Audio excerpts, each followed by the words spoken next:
Attention, stations on the network. Our broadcast will begin in 2 minutes from my mark. In 5, 4, 3, 2, 1, mark. That was your 2-minute time check, stations.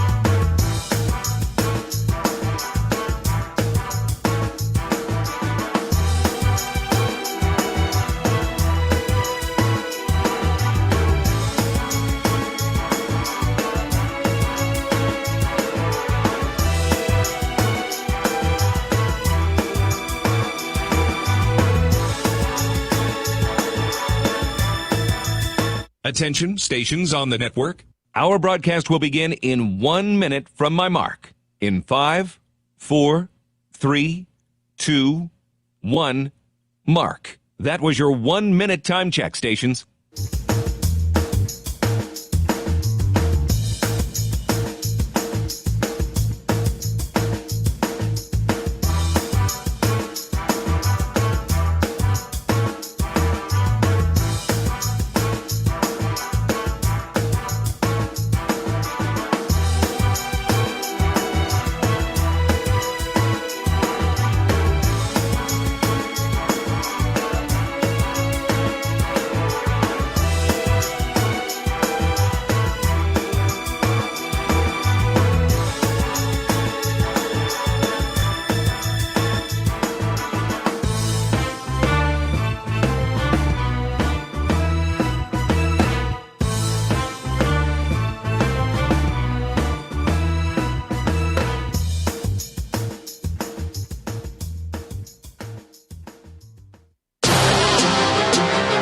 On the Hawkeye Sports Network from Learfield, this is Hawk Talk with Lisa Bluder. Brought to you by Bud Light. It's for the fans. Hy-Vee, the official grocer partner of Iowa Hawkeyes basketball. Hy-Vee, where there's a helpful smile in every aisle.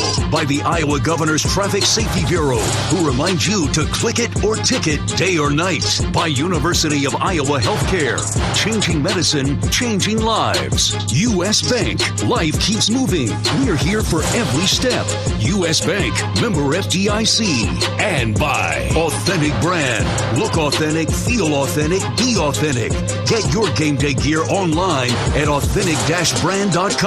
Now, here is your host, Rob Brooks. And welcome to Bumps, a great Monday night crowd here for Hawk Talk with Coach Lisa Bluder, as we will break down Iowa's victory over Central Florida and look forward to tomorrow afternoon's contest against IUPUI. And, of course, Iowa now, with a victory, stands at 6-2 and is undefeated at home. And Coach, as we look at that Central Florida game, we knew it wasn't going to be easy. That's going to be one of the best defenses you're going to face, and it was all that on Saturday night. Yeah, it really was. You know, this is a team that's holding people to 45 points. We felt very good about scoring 69 against them. A team that only had one loss coming into our place, and that was to Tennessee, who's ranked 7th in the country, and Tennessee only scored 49 points on them. So, again, scoring 69 was pretty darn good. And then also, this is a team that was out-rebounding people by 7 per game, and we out-rebounded them by 6. So that's a 13-margin swing on the rebounds. So very happy with the job we did on the boards. And got off to a great start, which I thought was key. Of course, seasons have started and stopped, but got back on the court, got finals out of the way, and looked like everybody was ready to go at 6:30.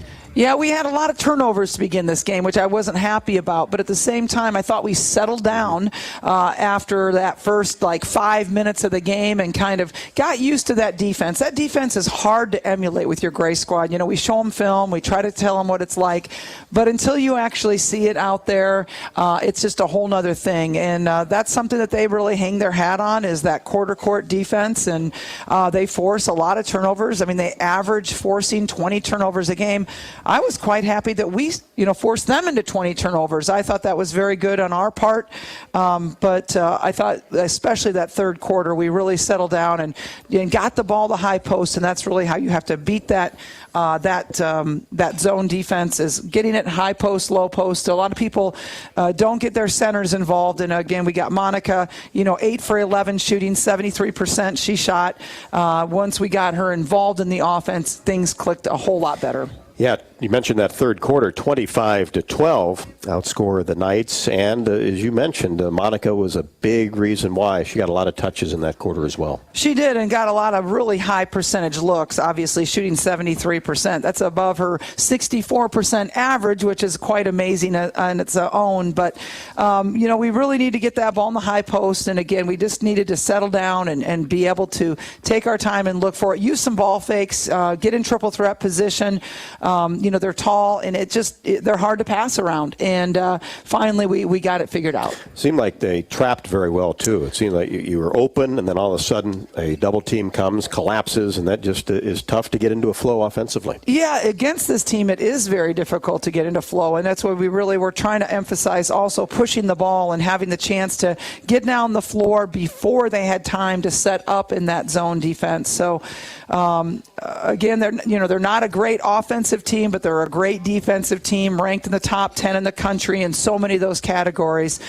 This is going to be a really good win for us, especially as the year goes on.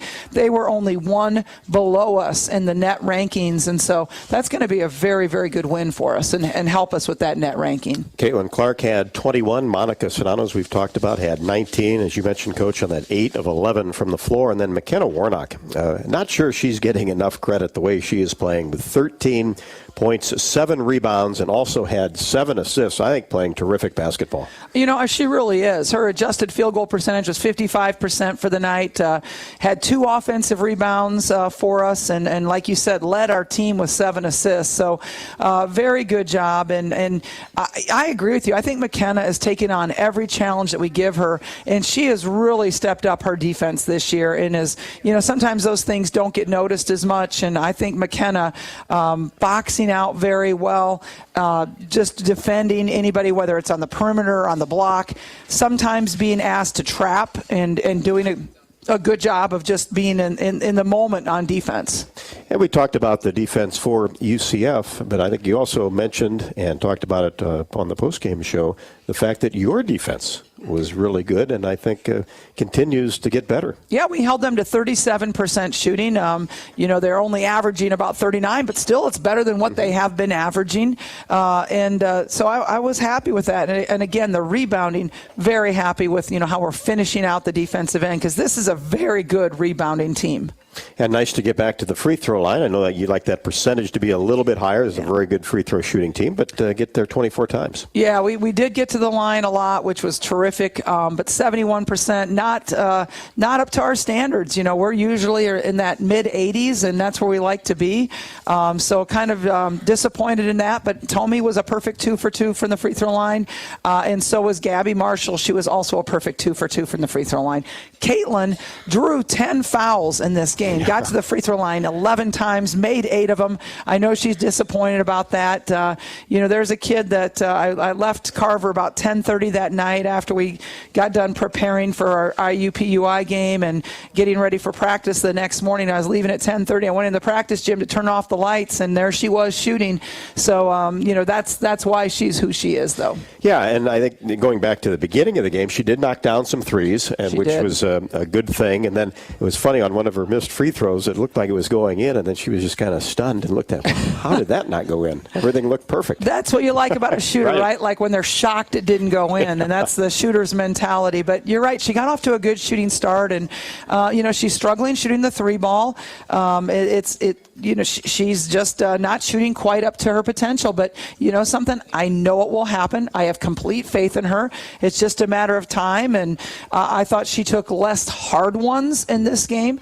Caitlin Caitlin's always going to have to take some hard ones for us because at the end of the shot clock, we're getting the ball in her hands and we're expecting her to take those hard shots for us. And, she did such a great job as a freshman putting them down. And this year, I want her to take away some of those hard ones early in the shot clock so that it builds her confidence a little bit so she can make those tough ones down the line.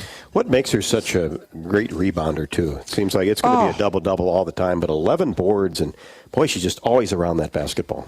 She is leading our team in rebounds. She's leading us in points, leading us in assists, and leading us in rebounds. So that's kind of an unusual one people don't realize is that she is averaging 8.8 rebounds per game. She's our best defensive rebounder by far. She has 64 defensive rebounds. The next best is McKenna at 44.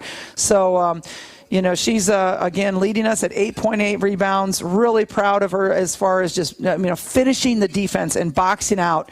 Part of it, she wants to get the ball in her hands. That's a good way to do it. It sure is. Start with it and lead that break. And then also has 12 steals, and so does Kate Martin, and Gabby Marshall always seems to come up with some big ones. Yeah, those three are leading us in the steal category. Gabby Marshall continues to just do a great job for us defensively. Again, sometimes those things don't show up in the stat sheet. She's our fifth leading scorer, Gabby is, at just over 6 points a game. She's one of our best three-point shooters. Last year, she shot 47% from the field from three, and this year she's shooting 41, so a little bit lower, but 41.4 is not bad from three-point percentage. We probably need to get her to take a few more of those, get to the free throw line a little bit more where she's an excellent free throw shooter as well.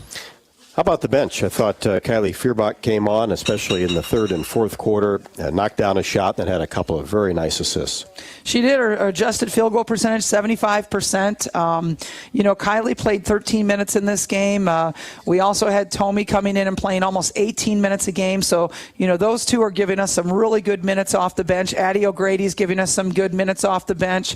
Logan Cook also coming off the bench and performing well for us. But, Kylie Feuerbach is just getting more and more comfortable. We forget sometimes she is like a freshman. Although she was a starter at Iowa State, and I also admire that so much. You're a starter at Iowa State. You come here, you're coming off the bench and averaging about 17 minutes a game for us. And that's not an easy adjustment to make. But she's also a freshman as far as our style of play. A freshman as far as just our motion offense and making those reads. And I just see she and somebody like Sid Alforder in practice just getting it. That light bulb is starting to turn on, and they're starting to figure out and making those reads better and better. And is that what makes this time of year very, very important leading up to the Big Ten Conference? It really does, and that's where we're going to see, we didn't get those 3 games in where we could have learned. We didn't get those extra practices in there where we could have learned and gotten better. And that's, but I got to quit talking about that because there's nothing we can do about it now, but it's a reality that those 3 games would have made us better. And we'd be playing better basketball right now had we had those extra games. But moving on, I thought our practices last week were really good.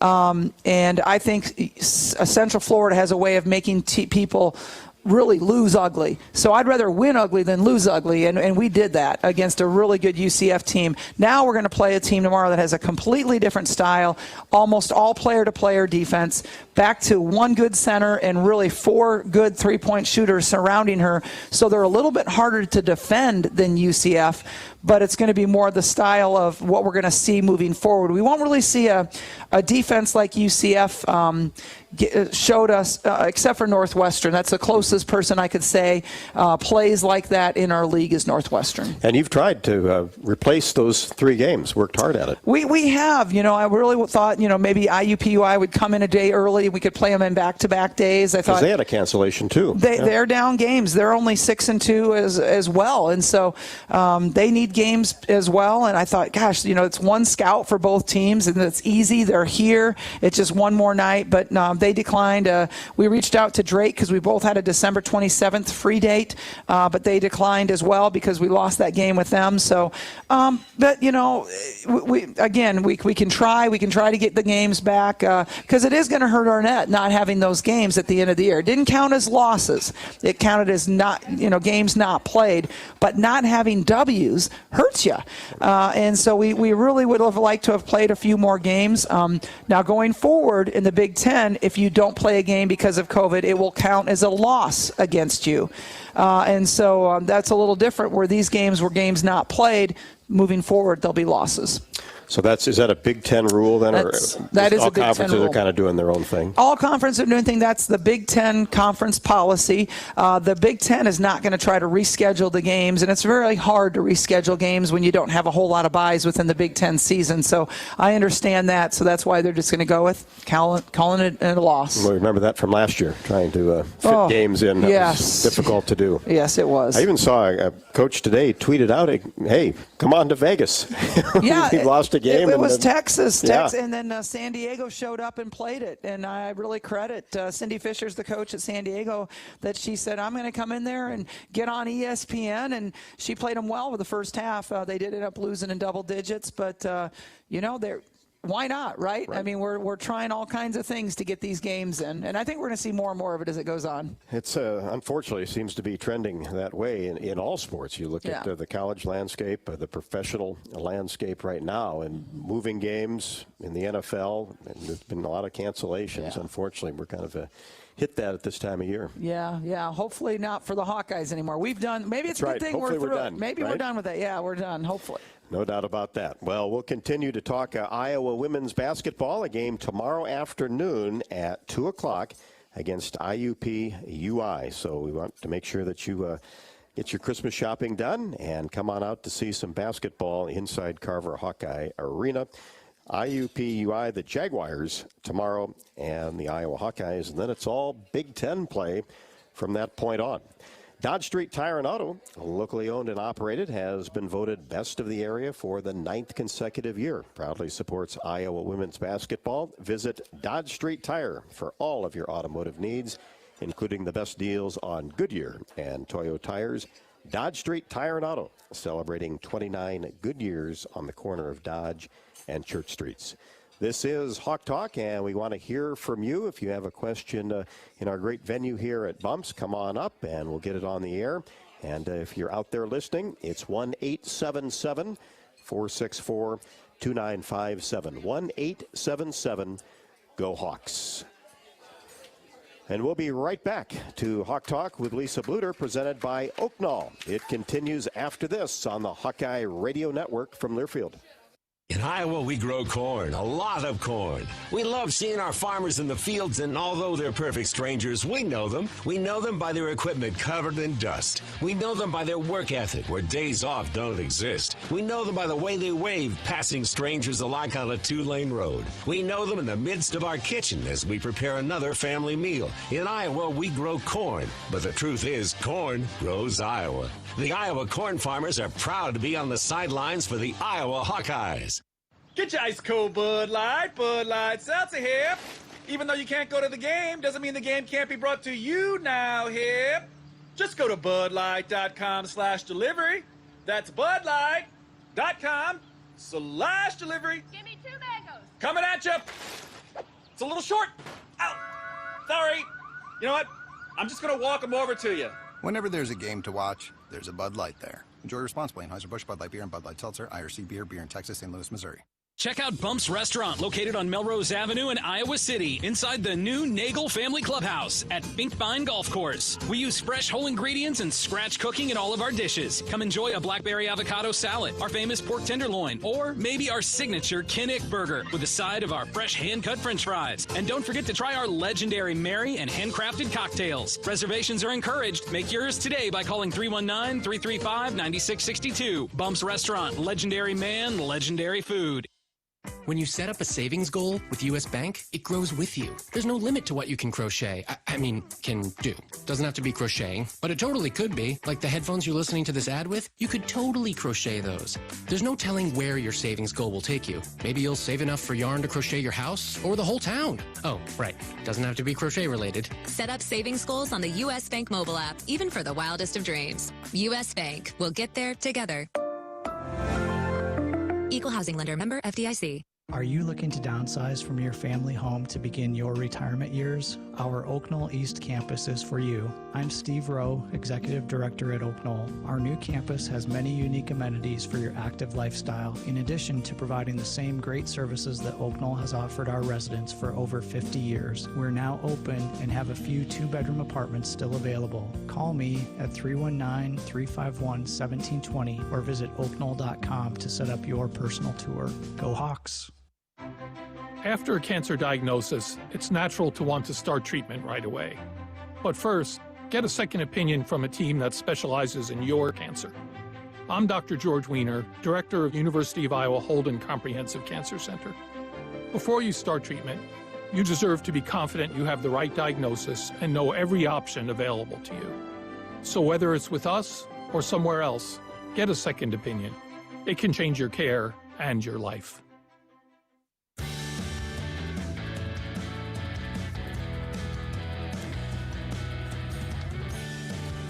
Welcome back to Hawk Talk with Lisa Bluder from Bumps Restaurant at Finkbine Golf Course, presented by Oak Knoll, located off of Benton Street in Iowa City, just a few blocks away from Carver Hawkeye Arena and the University of Iowa hospitals and clinics. As Oak Knoll is a life care, life plan community for those 62 years of age and older. You want to stay active and enjoy their retirement years. So call Steve Rowe at 319-351-1720 for your personal tour. Or, of course, you can go to the web at www.oakknoll.com for more information. Yeah, we appreciate them sponsoring Absolutely. Our show. We've got great crowds, haven't we, Coach? We have. So thank you for everybody coming out tonight. We're in a new digs here at the Bumps Restaurant, and really enjoy it. Great food. Come on out and join us. We'd love to have you. Yeah, food and drink specials on Monday night. Tonight they have a $10 steak dinner. I saw that, yeah. Jeez, I thought that was unbelievable. Right. Yeah. And hopefully that's going to be every single Monday going forward, at least for the foreseeable future. Or we'll be here different nights, too, when we get to January and February. But mostly we try on Mondays, but there'll be a few Tuesdays and Thursdays sprinkled in as well. First phone call tonight, we'll head to Des Moines. Anthony has been waiting. Anthony, how are you? Pretty good, Rob. Coach, I want to wish you all a Merry Christmas for you out there. You as well. Thank you, Anthony. Appreciate it. You too. Well, not only Merry Christmas for me, I do have a birthday coming up as well this coming Sunday. Happy birthday. Well, thank you. Coach, two questions for you. How do you match up with Indiana University at the IUPUI game on tomorrow afternoon? And also for you, Coach, I know your players are itching to get out with Christmas break and everything, but what I'm more concerned is with the players being out for about, maybe 2 weeks on Christmas break, and we don't start playing on conference play maybe middle of January. Would the players be out, be a little rusty, getting back into the rhythm of things as we start Big Ten play? And hang up, listen, and go Hawks. All right. Well, thanks for calling in, Anthony, and happy birthday. I'm going to take your second question first. Actually, we open up Big Ten play on December 30th at Penn State, and then we'll be at home on January 2nd. That's at 2 o'clock on a Sunday afternoon. We'll be hosting Illinois. And then on Thursday, January 6th, we'll be hosting Northwestern University. So we've got a couple of very good Big Ten opponents coming up and starting out on the road, but then 2 home games in January. So hopefully everybody has those in their calendar and they'll come out. So no big break. We have 4 days off for the holiday. The players will leave and go home after the game tomorrow. But then on the 26th, we'll come back and we'll have 4 days to prep and then travel out to Happy Valley playing on December 30th. So how do we match up with Indiana University, Purdue University in Indianapolis? That's a lot of initials. That's right. That's a lot of initials. IUPUI, we call them. So IUPUI is a team that's 4-2. And a team that also was hit by COVID, and so that's why they only have 6 games. They had a little break in their action, but started out the season really strong. In fact, they played their first game of the year at Michigan and lost in overtime. So that's when you look at Michigan is ranked now in the top 10 after beating Baylor this weekend.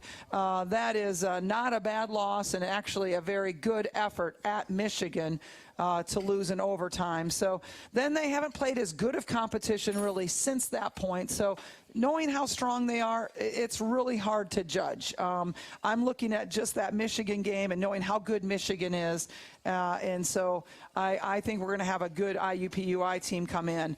I think they're very well coached, a very different team from what we just saw. We just saw a zone team with not as many good outside shooters. Now we're going to see an all player-to-player defensive team with very good outside shooters. In fact, 45% of their shots come from the three-point range, and they're shooting, I believe, 39% from the field from the three. So that's pretty good and better than we're shooting it right now. And they have a lot of weapons, including people coming off the bench that can really shoot threes as well. But their leading scorer is their post player. Macy Williams is averaging 16.5 points a game. Also, their leading offensive rebounder at 2.5 rebounds a game. So Monica's going to have her work cut out with her with a true post player. And our guards are also going to have to do a great job of protecting the three-point line tomorrow. So different defensive challenges than we just faced against UCF and different offensive challenges as well. And they had a player, Natalie Anderson, that came off the bench against Ball State that had 15 and 8 in just 24 minutes. Jaguars got off to a really slow start in that game and then fought its way back and ended up losing 73-67, but put together a really good second half. So it just shows you they've got some balance, though. Macy Williams averaging over 16. Really good balance. Macy Williams, again, their center, their leading scorer, but 3 players averaging between 9 and 10 in their starting lineup, and then coming off the bench, some really good, 2 really good three-point shoot, actually 3 really good three-point shooters coming off the bench that you really have to pay attention to. So again, it's a team that, they want to get you out of that help defense so they can get the ball inside to their posts, but you got to stay committed to your help defense and just rely on good closeouts with hands up to take away those three-point shots. And they've shot 161 of them. Opponents have shot 110. So defense around the perimeter on the arc will be key as well. I do believe that that's my number one key is three-point defense. They make 10 threes per game. So, again, closing out tight, closing out with hands up. If we get beat on a drive, realizing we have good help side defense. I also think transition defense is also going to be a key for us in this game because they do get out and push, and they will shoot those threes in transition. And then lastly, in my opinion, is the ball screen defense. They will set a lot of ball screens within their motion offense, and people can get free off of a good ball screen, and so we have to make sure we have good ball screen defense as well. How's their transition? Their transition offense is pretty good, and that's why I think that's a key for us because they will shoot those threes in transition. And, talking to Anthony as well, you talk about a break now. At least a break is from academics. So now it's all basketball. Even though you got good students on your team, there's no question. Right. But it's nice to have that piece in the rearview mirror. It really is. It's just kind of a sense of relief for the players. They got through finals week last week. They all feel good about them. I feel good about where they are academically. So it's nice to have, 3.5 weeks off where they can just focus on basketball. And again, that's kind of where I see a jump in the freshmen is when they can really spend some extra time in the gym, and now it's making more sense to them after a semester, and they can just focus on basketball. And so I think we're going to see some big jumps in this next really month of our newcomers, and it's a fun time of the year for them. Tonight we're going to have a team dinner or celebration of the holidays and Secret Santa exchange, and that's the sort of thing that they can really just build some more camaraderie. We didn't get our Thanksgiving trip to Cancun where we could have really built some more camaraderie during that time. So over this break, they do a lot of cooking together. They go to some movies. If, this year COVID will allow us to go to some movies. Last couple of years, we haven't been able to do that so much, but they just really like to enjoy hanging out together, and those friendships are really developed over the Christmas as well. It just kind of loosens the schedule, doesn't it? It does, Just because not you so don't have to. regimented, yeah. You don't have to be worried about, okay, we have practice at this time, and this player needs to leave early to get to this class, and this player's coming in a little bit late because they had this class. If you need to go a little bit longer, you can go a little bit longer. If they want to come back and, at their leisure and shoot some extra shots, they can do that without having, the homework hanging over their heads or their night classes hanging over their heads. And it is hard for newcomers, freshmen. You got the academic piece, the social piece, and the basketball, as you talked about. I mean, it's not an easy thing. So now you take one of those away, and you can kind of focus and see what you can do. Yeah, it's a nice long break, and so it's funny because they really love this break, but it's kind of like mid-January, they're kind of ready to get back to school, and they're excited about their new classes beginning, and so it's kind of fun to see that happening too. Like, okay, we've had our break, but let's dive back into the classes, and they're anxious to get them going after a nice long break. Nothing wrong with being busy, right? Yeah, not now, exactly, and getting that routine again. So it's nice to get out of it, and then it's nice to get back into it. It sure is. It sure is. And the Hawks will certainly do that. One more non-conference game on the schedule. Indiana University, Purdue University at Indianapolis tomorrow at 2 o'clock. It is Ugly Sweater Day, so the crowd will be entertaining as well.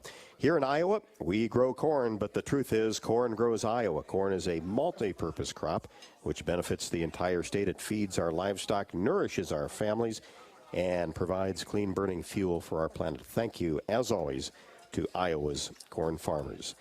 Tonight's show is also brought to you by Bud Light. Bud Light proudly welcomes back Hawkeye fans to Carver Hawkeye Arena this year. Bud Light is for the fans. Carver Hawkeye Arena tomorrow at 2. And we'll be back to Bumps with more Hawk Talk with Coach Lisa Bluder. Appreciate everybody coming out. It's presented by Oaknall and continues after this on the Hawkeye Radio Network from Learfield.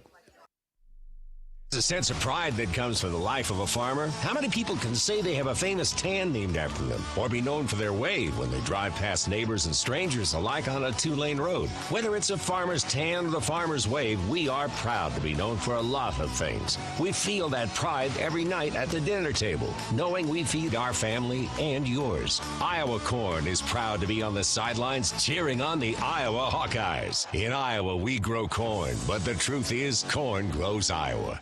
The next time you visit Eastern Iowa, check out the official local business partners of the Iowa Hawkeyes, the Hotel at Kirkwood Center, Bachmeyer Carpet One Floor and Home, the Jill Armstrong team with Skogman Realty, and Klosterman Construction, building custom homes for 20 years. Klosterman Construction is a premier custom home builder doing everything from remodels to exclusive custom homes. Klosterman takes the stress out of your building project. Award-winning designs, quality craftsmanship, and superior customer service. Call 319-545-7088. Check out Bumps Restaurant, located on Melrose Avenue in Iowa City, inside the new Nagel Family Clubhouse at Finkbine Golf Course. We use fresh whole ingredients and scratch cooking in all of our dishes. Come enjoy a blackberry avocado salad, our famous pork tenderloin, or maybe our signature Kinnick burger with a side of our fresh hand-cut french fries. And don't forget to try our legendary Mary and handcrafted cocktails. Reservations are encouraged. Make yours today by calling 319-335-9662. Bumps Restaurant, legendary man, legendary food. The holiday season is here. Time for laughter and time for cheer. This year, enjoy spending time celebrating with family and friends. Just remember, buzz driving is drunk driving. If you're going to drink, plan another way home before the celebration begins and encourage your friends and family to do the same. Even one too many drinks increases the risk of a crash while driving. Be responsible and have a happy holidays. This message is brought to you by the Iowa Department of Public Safety, the Governor's Traffic Safety Bureau, and your local law enforcement. Are you looking to downsize from your family home to begin your retirement years? Our Oaknall East campus is for you. I'm Steve Rowe, Executive Director at Oaknall. Our new campus has many unique amenities for your active lifestyle, in addition to providing the same great services that Oaknall has offered our residents for over 50 years. We're now open and have a few 2-bedroom apartments still available. Call me at 319-351-1720 or visit oaknall.com to set up your personal tour. Go Hawks!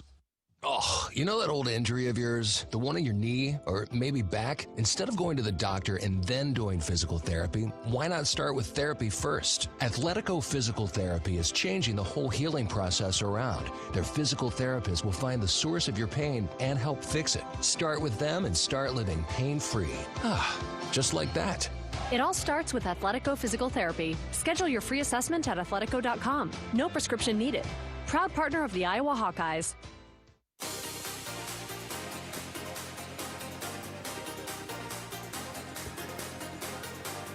Welcome back to Bumps Hawk Talk with Coach Bluder, presented by Oakdale. And, of course, we talked about our great Monday night special that we've got going on here, 10-ounce sirloin steak with a side, also $5 well martinis. A couple of the other specials they've got during the week here at Bumps on Tuesdays, 2 tenderloin sandwiches for $10. Jeez. And all draft beer pints, $3.50, and then Wednesday, 2 burgers for $12, and bottles of wine half off. So a lot of good stuff during the week. Absolutely, and I'm getting some thumbs up that the steak is good. We got several people in the crowd of the steak, and they're saying thumbs up. It's good. Well, Coach, Nia Clouden had quite a day today. She did. 50 points, but Michigan State lost to Florida Gulf Coast in double overtime, 85-84. Of course, you already have a victory against Michigan State, but she was 17 of 28 from the floor, 15 of 17 from the free throw. Talented player.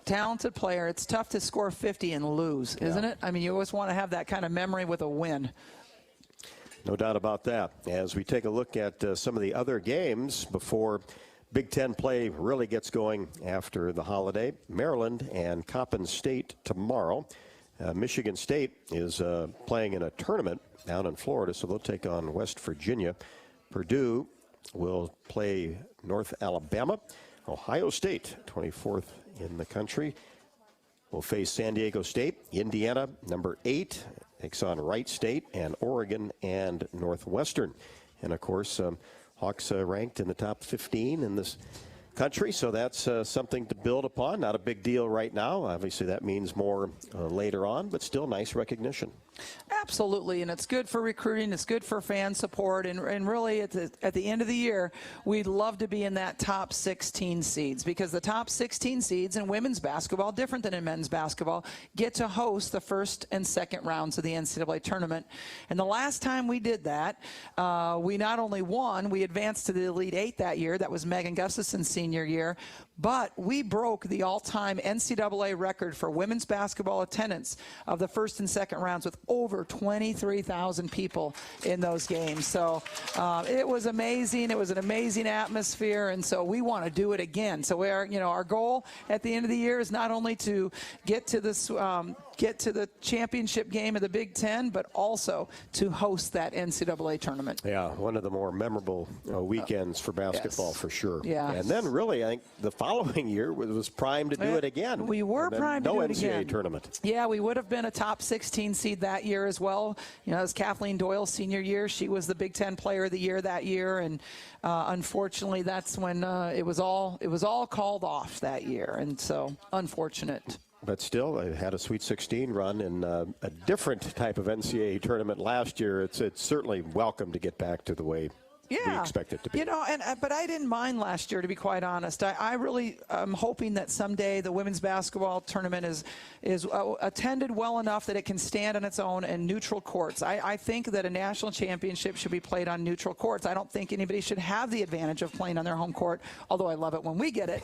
But I don't think anybody should have that advantage. Yep. And so last year, everybody was playing on neutral courts, and that probably allowed us a better opportunity to get to the Sweet 16 as we beat Kentucky quite handily in that second game. I really liked the concept of everybody being at one site. I thought that was fun. I hope that we can get to an opportunity where we have the Sweet 16 at least all in one site. I think that would be a fun environment, and for people to go watch from the Sweet 16 onto the national championship game all in one site, I think it'd be really well attended and a lot of fun. And this year, I'm really glad to say that we're going to expand to 68 teams. Right. We've been at 64 teams for so many years. The men have been at 68 teams for so many years, and I never understood why do they get 4 more teams in the NCAA tournament than the women. And finally this year, the NCAA, after being kind of exposed last year with all the discrepancies, has decided to go ahead and have 68 teams. Which is terrific news. Yeah, that should have been done a long time ago, right? Oh, my gosh. gosh. Yes, it should have been. Yes. But going back to that concept, because it's intriguing to bring all the teams to one site. There are places around the country that can accommodate that, and you wonder, since they did it one time, pulled it off, both men and women, that, hey, okay, at least the model's there. Right. So potentially in the future, could go that way. Yeah, and I would love to see it almost if, it could be a rotating site, but I could see us really building off one site, kind of like they do with baseball in Omaha, softball in Oklahoma City, where every year the Sweet 16 of women is in some place, whether that's Vegas or San Antonio or some place that can host it that would, has the capabilities to do that. I think it'd be a lot of fun, and I think if they hosted it year after year after year, people would look forward to it. They'd plan on it. The community would really grow around it, just like they have for baseball and softball. Yeah, that's a great point, Coach, because I think the community, you get these big events in one place, knowing that they're going to see it every single year, really rally around it and make it a terrific atmosphere. Yeah, I think it would be a lot of fun. I mean, they'd have year after year to plan for it and to grow and to learn from mistakes and to get better the next year. So that's my proposal. I don't know if anybody's listening in the NCAA, but that's what I try to preach. Before I used to be going 68. Now I'm going Sweet 16 all in one place. And, just the squeaky wheel sometimes gets oiled, and we're going to keep squeaking. Right. And even if you do have the first and second rounds at one site, there's certainly a lot of venues and cities around the country that can have multiple venues, so you don't have to drive an hour and a half. They're right there for you. Absolutely. I mean, even when you think about our community, we could do that easily in our community with Carver and then with the Extreme Arena. Extreme Arena, and you got Cedar Rapids is really close as well, so we could definitely do it. Yeah, it's interesting. You would hope that someday those types of things would come around, because I really like the idea of it being the same place every single year, because I've been to the College World Series. Yeah. I've been to the Big Ten baseball tournament, and they rally around it. It's a big deal for that community. Yeah, I think it'd be fun. Yeah, no doubt about that. Well, of course, it is IUPUI tomorrow, and the last non-conference game of the year. That's kind of hard to believe, too, but then the way things are, you've already played a Big Ten game, and, of course, we'll jump right back in once again. So, hey, a game's a game, right? Yeah, no, I'm glad that we have this last, kind of prep and a different style again to get ready for the Big Ten play. So we really need this game. I'm glad we're getting this game. Being shortchanged 3 games, it's important that we get every game in to grow from. And that'll be important as well. 2 o'clock, though. Yes, 2 o'clock. I know. It's an unusual time, so I want to stress that. 2 o'clock tomorrow. It is dollar night, I guess, and so, or afternoon, I should say. So please come on out. We'd love to have a great crowd. And honestly, if kids are out of school for a lot of places, this is a great family event to bring your children to and enjoy a fun afternoon out in Carver Hawkeye Arena cheering us on. Yeah, the weather's going to be great all week long. Yeah. So, get outside. And we saw a lot of these types of start times last year. I know the fans couldn't come, obviously, but boy, so the players be used to playing anytime. No problem. Yeah. The players are ready to play anytime, and that doesn't matter for them. But 2 o'clock on a weekday is a little bit unusual for people. But again, I think if you're not working for some reason, if you're off for the break, if your kids are out of school, here's a really fun activity that you can do before the holidays. Keep them busy. Keep them busy before the holidays. They don't drive you crazy, right? That's right. You got to get out and about and have a Carver cone, right? That line's always pretty long. And, of course, when you look at the ball game tomorrow, as we'll continue to break down IUPUI, we talked about the inside play, a good opponent, and you've had some of the games, Coach, in the non-conference where you knew you'd run away, and you get some out of it, but maybe it's not as much as you would like. But that's probably not the case. Certainly wasn't against UCF, and probably not the case tomorrow. Right, not the case tomorrow. Again, this is a team that, as we know, Michigan really battled with, and this is a team that when you shoot the 3 ball that often and that well, you are never out of a game. And you are really going to always be in a game because, they're just so dangerous. And when you have a good post player like Macy Williams, who's averaging 16.5, that requires a lot of effort. That requires a lot of, your focus is on that. And then all of a sudden they're skip passing over and getting those threes. And this team really has good ball movement. I've been very impressed with their, ability to, one more pass and get that wide open 3 versus taking a contested 3. I think they do a really nice job with that. Looking forward to it. IUPUI and Iowa tomorrow afternoon at 2 o'clock. Blue is caring, Blue is convenient, and now Blue is Medicare Advantage from Wellmark Advantage Health Plan, offering all-in-one Medicare coverage, our extensive network, and the confidence of being covered by Wellmark Blue Cross and Blue Shield. Learn more at wellmarkadvantage.com. We'll continue to talk Hawkeye basketball on Hawk Talk with Coach Lisa Bluder, and we'll be back to bumps. This show, of course, presented by Oaknall, and will continue on the Hawkeye Radio Network from Learfield. Anything can happen when the Cyclones and Hawkeyes come to compete. It's where the rubber meets the road. Neighbors become rivals and friends become foes. Some go home broken-hearted, while others are victorious. When the dust finally settles, one thing stands true. No matter which side you're on, you're part of tradition for those who are Iowan through and through. We're Iowa Corn, a proud sponsor of the Iowa Corn Cy-Hawk Series. In Iowa, we grow corn, but the truth is, corn grows Iowa. Get your ice cold Bud Light Seltzer here. Even though you can't go to the game, doesn't mean the game can't be brought to you now here. Just go to budlight.com/delivery. That's budlight.com/delivery. Give me 2 mangoes. Coming at you. It's a little short. Ow. Sorry. You know what? I'm just going to walk them over to you. Whenever there's a game to watch, there's a Bud Light there. Enjoy responsibly. Anheuser-Busch, Bud Light Beer, and Bud Light Seltzer. IRC Beer in Texas, St. Louis, Missouri.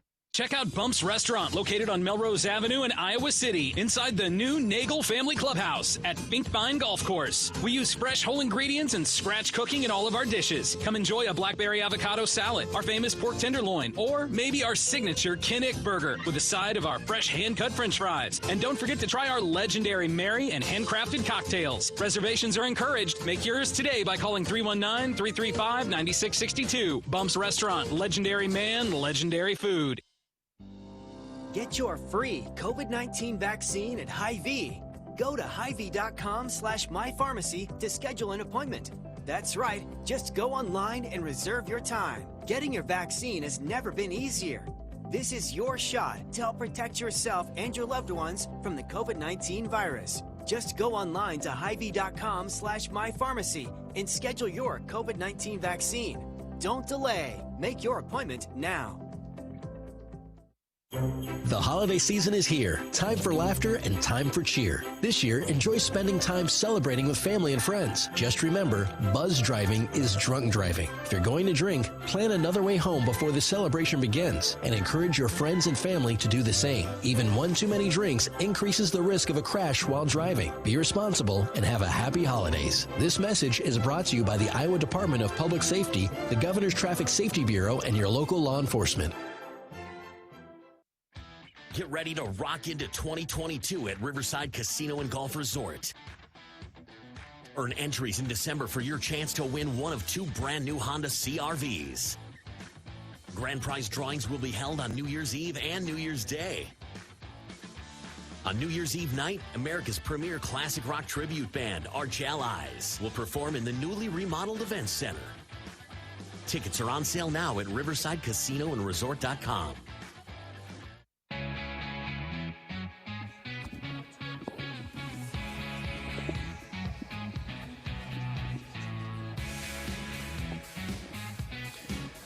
Welcome back to Hawk Talk with Coach Lisa Bluder, presented by Oaknall. As we talk about this Iowa basketball team at 6-2, getting ready for the Jaguars IUPUI tomorrow. And one thing, Lisa, that continually never stops is recruiting. It seems like there's always a couple of recruits there on, just coming to games and, non-official visits, that type of thing. That's a busy period as well for a lot of young players. It is. That's one thing about home games is it gives you an opportunity to bring recruits to campus and so that they can see the atmosphere that you have and the style of play and how the players interact and some things that they can't see on television. So, again, that's why people in the stands make such a difference for us in so many ways, not only as in the home court advantage and kind of swaying those officials. Yes, I do believe it happens. But also, well, right? Well, no? I felt it the other way before, believe me. When a recruit comes and sees an amazing atmosphere and a great, attended game, and that people are genuinely excited and into it, and it's exciting. That means a lot to a recruit. They're like, I want to go play there. So when you come to our games, it does so much more than just, put somebody in the stands. It means a lot to our players. It means a lot to the future of our program as well. So, yeah, recruiting is a big deal on our home games. And January 2nd, when we start, Big Ten play and we're hosting on a Sunday, those are usually really important recruiting days as well. So looking forward to having some recruits here during those times, and it gives us an opportunity to spend more time with them. And it makes that impression, too. And that, when you have that atmosphere, absolutely, that crowd, it just never leaves your mind, does it? Yeah. And I mean, I've had a lot of kids that after these great games that are really well attended, I've had 2 recently verbals. In the last 4 years, I've had 2 verbals immediately after a game when it's been a great environment. And one was after Megan's jersey retirement, and one was in the NCAA tournament. Yeah, when we hosted and beat Missouri to advance the Sweet 16. So that's always fun. It sure is. And then, of course, they come to you, but you also have been able to get out. Of course, did all the film last year, and I'm sure a lot of Zoom meetings, but now you can out and physically see games now. Yeah, so we're back to, physically going out to watch games. So last week when we only, didn't have any games during the week, it was a real great opportunity for us coaches to get out and see a lot of people. I think I was out 3 nights last week, and just an opportunity to get out and, like you say, evaluate talent, even though, sometimes I think it's a whole lot easier sitting on those Zooms and watching it, but they don't see you watching it, and I think you have to be seen at those games. Yeah, no doubt about it. And so, like, right now you're focusing on what age groups, what classes? Yeah, like our senior class is signed. So we signed 3 women for our senior class. That class was ranked 20th best in the United States. Hannah Stalkey is from Cedar Rapids, Washington, a local product that it was really made a big splash in the paper, I believe, last week. It might have been the week before, but I think it was last week, where she broke the Cedar Rapids, Washington scoring record with 42 points scored in one game. When you think a high school game is 32 minutes, 42 points, a lot of points to score. So really happy for Hannah Stalkey and getting that honor, and excited for her. I think the Hawk fans are really going to enjoy watching her play. We also signed a player from Johnston High School, Jada Gimphy, also plays on the All-Iowa TAC. We actually, all 3 of our players play on the All-Iowa TAC AAU program, but the third one is from Nebraska. She just would come over here to compete with the All-Iowa TAC team. Taylor McCabe is her name. She's from Fremont High School in Nebraska, right in Lincoln, basically, and we're very glad to get her. She is an excellent shooter, and she was in a tournament with her high school team this past week in Florida and was named the MVP of that tournament because she just had such a great performance. So really, really happy for Taylor, and excited for those 3 to come in. So right now, heading out, we're watching freshmen, sophomores, and juniors, and trying to get our commitments from those guys. I believe that record that Hannah had at 42, Marcia Fries held the previous mark, of course. At 40 points, sister of Brenda Fries, the Maryland coach, right. So a little tie in there. That record's been around a while. That's been around. I think it was 1990. Yeah, that'd be about right. So 31 years that record stood. So happy for Hannah. Yeah, that's a nice honor. She's had a terrific career and trying to carry her high school team to some victories, and has been able to do so. So you got freshmen, sophomores, and juniors, so you kind of know how many scholarships are going to be available at that period of time and what positions you're going after, because that can get a little tricky too, diving that far back. It can get tricky because of COVID year. Right. Because of that opportunity for anybody that was in that year to take an extra year. There are definitely... There's going to be a lot of 6-year players out there. And we've seen it. I mean, even that UCF team, they had 6 or 7 seniors, and I think 4 or 5 of them were 5th-year seniors. That's a lot of experience. And even I'm looking at this IUPUI team, they start 4 seniors and 1 junior. I don't know if any of those are COVID seniors. They also have a couple of seniors, or 1 senior coming off the bench as well. So it's going to really change, like, the landscape a little bit for a few years, with teams being able to take that COVID year. And I don't know. I think that the NCAA did that a little bit early. I mean, we played over 30 games, and so for some sports, why should those people be able to get in a whole other year of eligibility? It's beyond me, but they did it. And so now you see people like Indiana, who return their entire team, and they have a player in their team that's played for 6 or 7 years in Patburg. She started out at Notre Dame and then transferred from Indiana and has been there forever. I mean, we might call her Dr. Patburg by the time this is all over with. I mean, it is crazy how many times, we're going against these kids. And it's not like she can't play, right? Yeah, she's a good player, too. Exactly. Yeah. Yeah, and that's you throw in and the transfer portal, too, because I don't think I've seen an opponent yet this year that didn't have at least 2 transfers from a Division I program to a Division I program. Yeah, I mean, we lost 2, we gained 1. I think it's just going to be a sign of the times is that the transfer portal is real. It's here now, and we're going to have to learn to deal with it. Yep. And you got to kind of keep recruiting your own players, and then at the same time, if you do have a need, I think this is the easiest time to build a program. Like if you're a new coach going into a program and the program's kind of down, there's a new coach.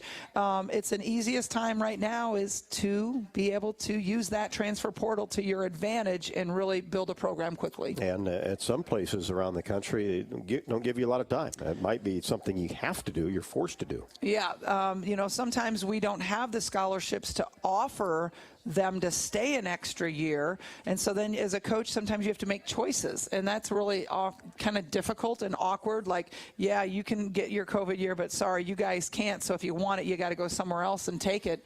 But those are conversations that you have to have with your players right now.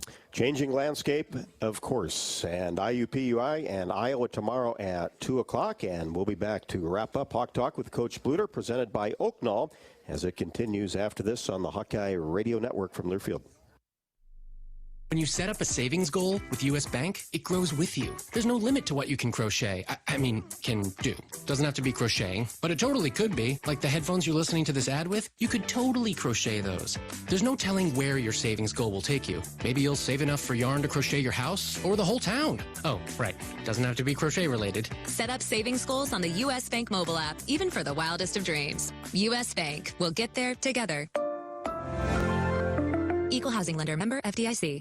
The next time you visit Eastern Iowa, check out the official local business partners of the Iowa Hawkeyes. The Jill Armstrong team with Skogman Realty, Bachmeyer Carpet One, Floor & Home, Klosterman Construction, and the Hotel at Kirkwood Center, Iowa's premier luxury hotel, named Iowa Tourism's 2021 Hotel of the Year and awarded the AAA 4-Diamond Award for lodging. To make reservations, visit thehotelatkirkwood.com or call 877-751-5111 for more information. Get your free COVID-19 vaccine at Hy-Vee. Go to Hy-Vee.com/mypharmacy to schedule an appointment. That's right, just go online and reserve your time. Getting your vaccine has never been easier. This is your shot to help protect yourself and your loved ones from the COVID-19 virus. Just go online to Hy-Vee.com/mypharmacy and schedule your COVID-19 vaccine. Don't delay. Make your appointment now. Check out Bump's Restaurant, located on Melrose Avenue in Iowa City, inside the new Nagel Family Clubhouse at Finkbine Golf Course. We use fresh whole ingredients and scratch cooking in all of our dishes. Come enjoy a blackberry avocado salad, our famous pork tenderloin, or maybe our signature Kinnick burger with a side of our fresh hand-cut french fries. And don't forget to try our legendary Mary and handcrafted cocktails. Reservations are encouraged. Make yours today by calling 319-335-9662. Bump's Restaurant, legendary man, legendary food. The next time you visit Eastern Iowa, check out the official local business partners of the Iowa Hawkeyes, the Hotel at Kirkwood Center, Klosterman Construction, the Jill Armstrong team with Skogman Realty, and Bachmeyer Carpet One, Floor & Home, home of the beautiful guarantee. Bachmeyer Carpet One is proud to support the Hawkeyes. If you're looking to remodel, build a new home, or just redo a room, we are your flooring store. Outstanding design and sales staff with the knowledge to guide you in a friendly, stress-free atmosphere. Bachmeyer Carpet One. Come visit us. Get your ice cold Bud Light Seltzer here. Even though you can't go to the game, doesn't mean the game can't be brought to you now here. Just go to budlight.com/delivery. That's budlight.com/delivery. Give me 2 mangoes. Coming at you. It's a little short. Ow. Sorry. You know what? I'm just going to walk them over to you. Whenever there's a game to watch, there's a Bud Light there. Enjoy responsibly. Anheuser-Busch, Bud Light Beer, and Bud Light Seltzer, IRC Beer in Texas, St. Louis, Missouri.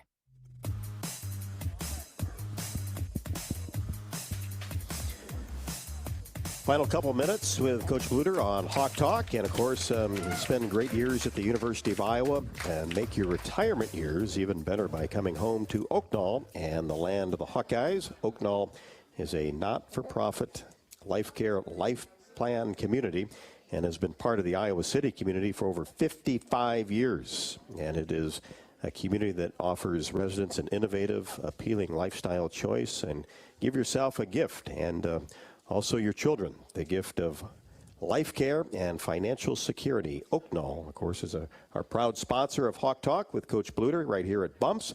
Get a hold of Steve Rowe at 319-351-1720 for your personal tour. More information at www.oaknall.com. And, Coach, we want everybody at 2 o'clock in the arena. 2 o'clock in the arena, and also happy holidays to everybody. We appreciate your support so much of Iowa women's basketball. Absolutely. And Illinois and Northwestern, after the first of the year, have a great weekend, and good night from Bumps.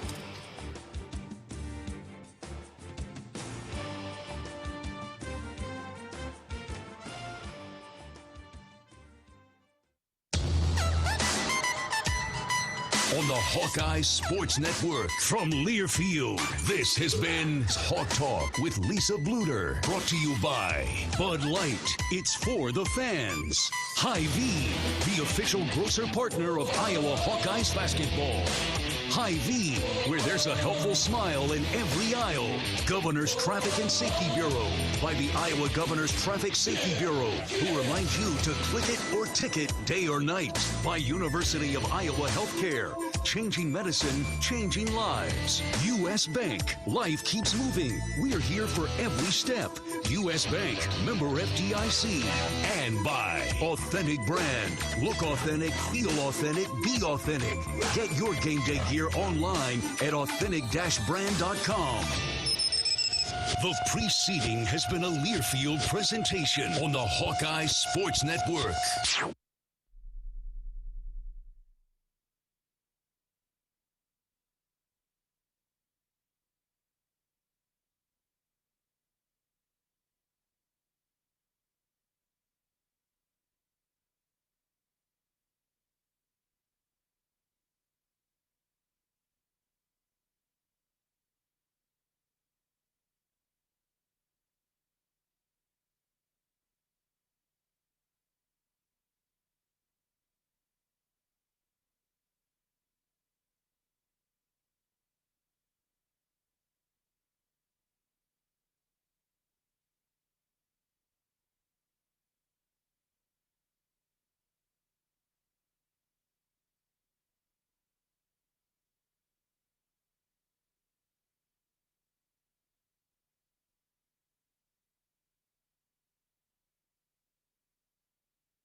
On the Hawkeye Sports Network from Learfield, live from the Hyatt Regency, this is Hawk Talk with Fran McCaffery. Brought to you by Bud Light. It's for the fans. Brought to you by Ford, inviting you to visit your local Ford store or buyfordnow.com. Hy-Vee, the official grocer partner of Iowa Hawkeyes basketball.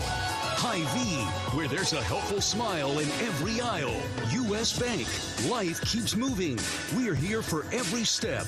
U.S. Bank, member FDIC. U.S. Cellular, today's game, brought to you by U.S. Cellular, America's locally grown wireless. And by Hyatt Regency, caring for people so they can be their best. Now, here's the voice of the Hawkeyes, Gary Dolphin. Oh, is it good to be back home with Iowa Hawkeye basketball. Iowa getting set to play its final two December home games, non-conference, tomorrow night against Southeastern Louisiana. We'll talk about that game in a minute with Coach McCaffery. And then one more finale with a very good Western Illinois team next week before the Big Ten re-jumpstarts with Maryland here at Carver Hawkeye Arena in Iowa City. Right after the New Year holiday. Good evening, everybody. Gary Dolphin along with Coach McCaffery and a few of our friends here who are passionate Iowa basketball fans here each and every week. Thanks so much for joining us on the Hawkeye Radio Network.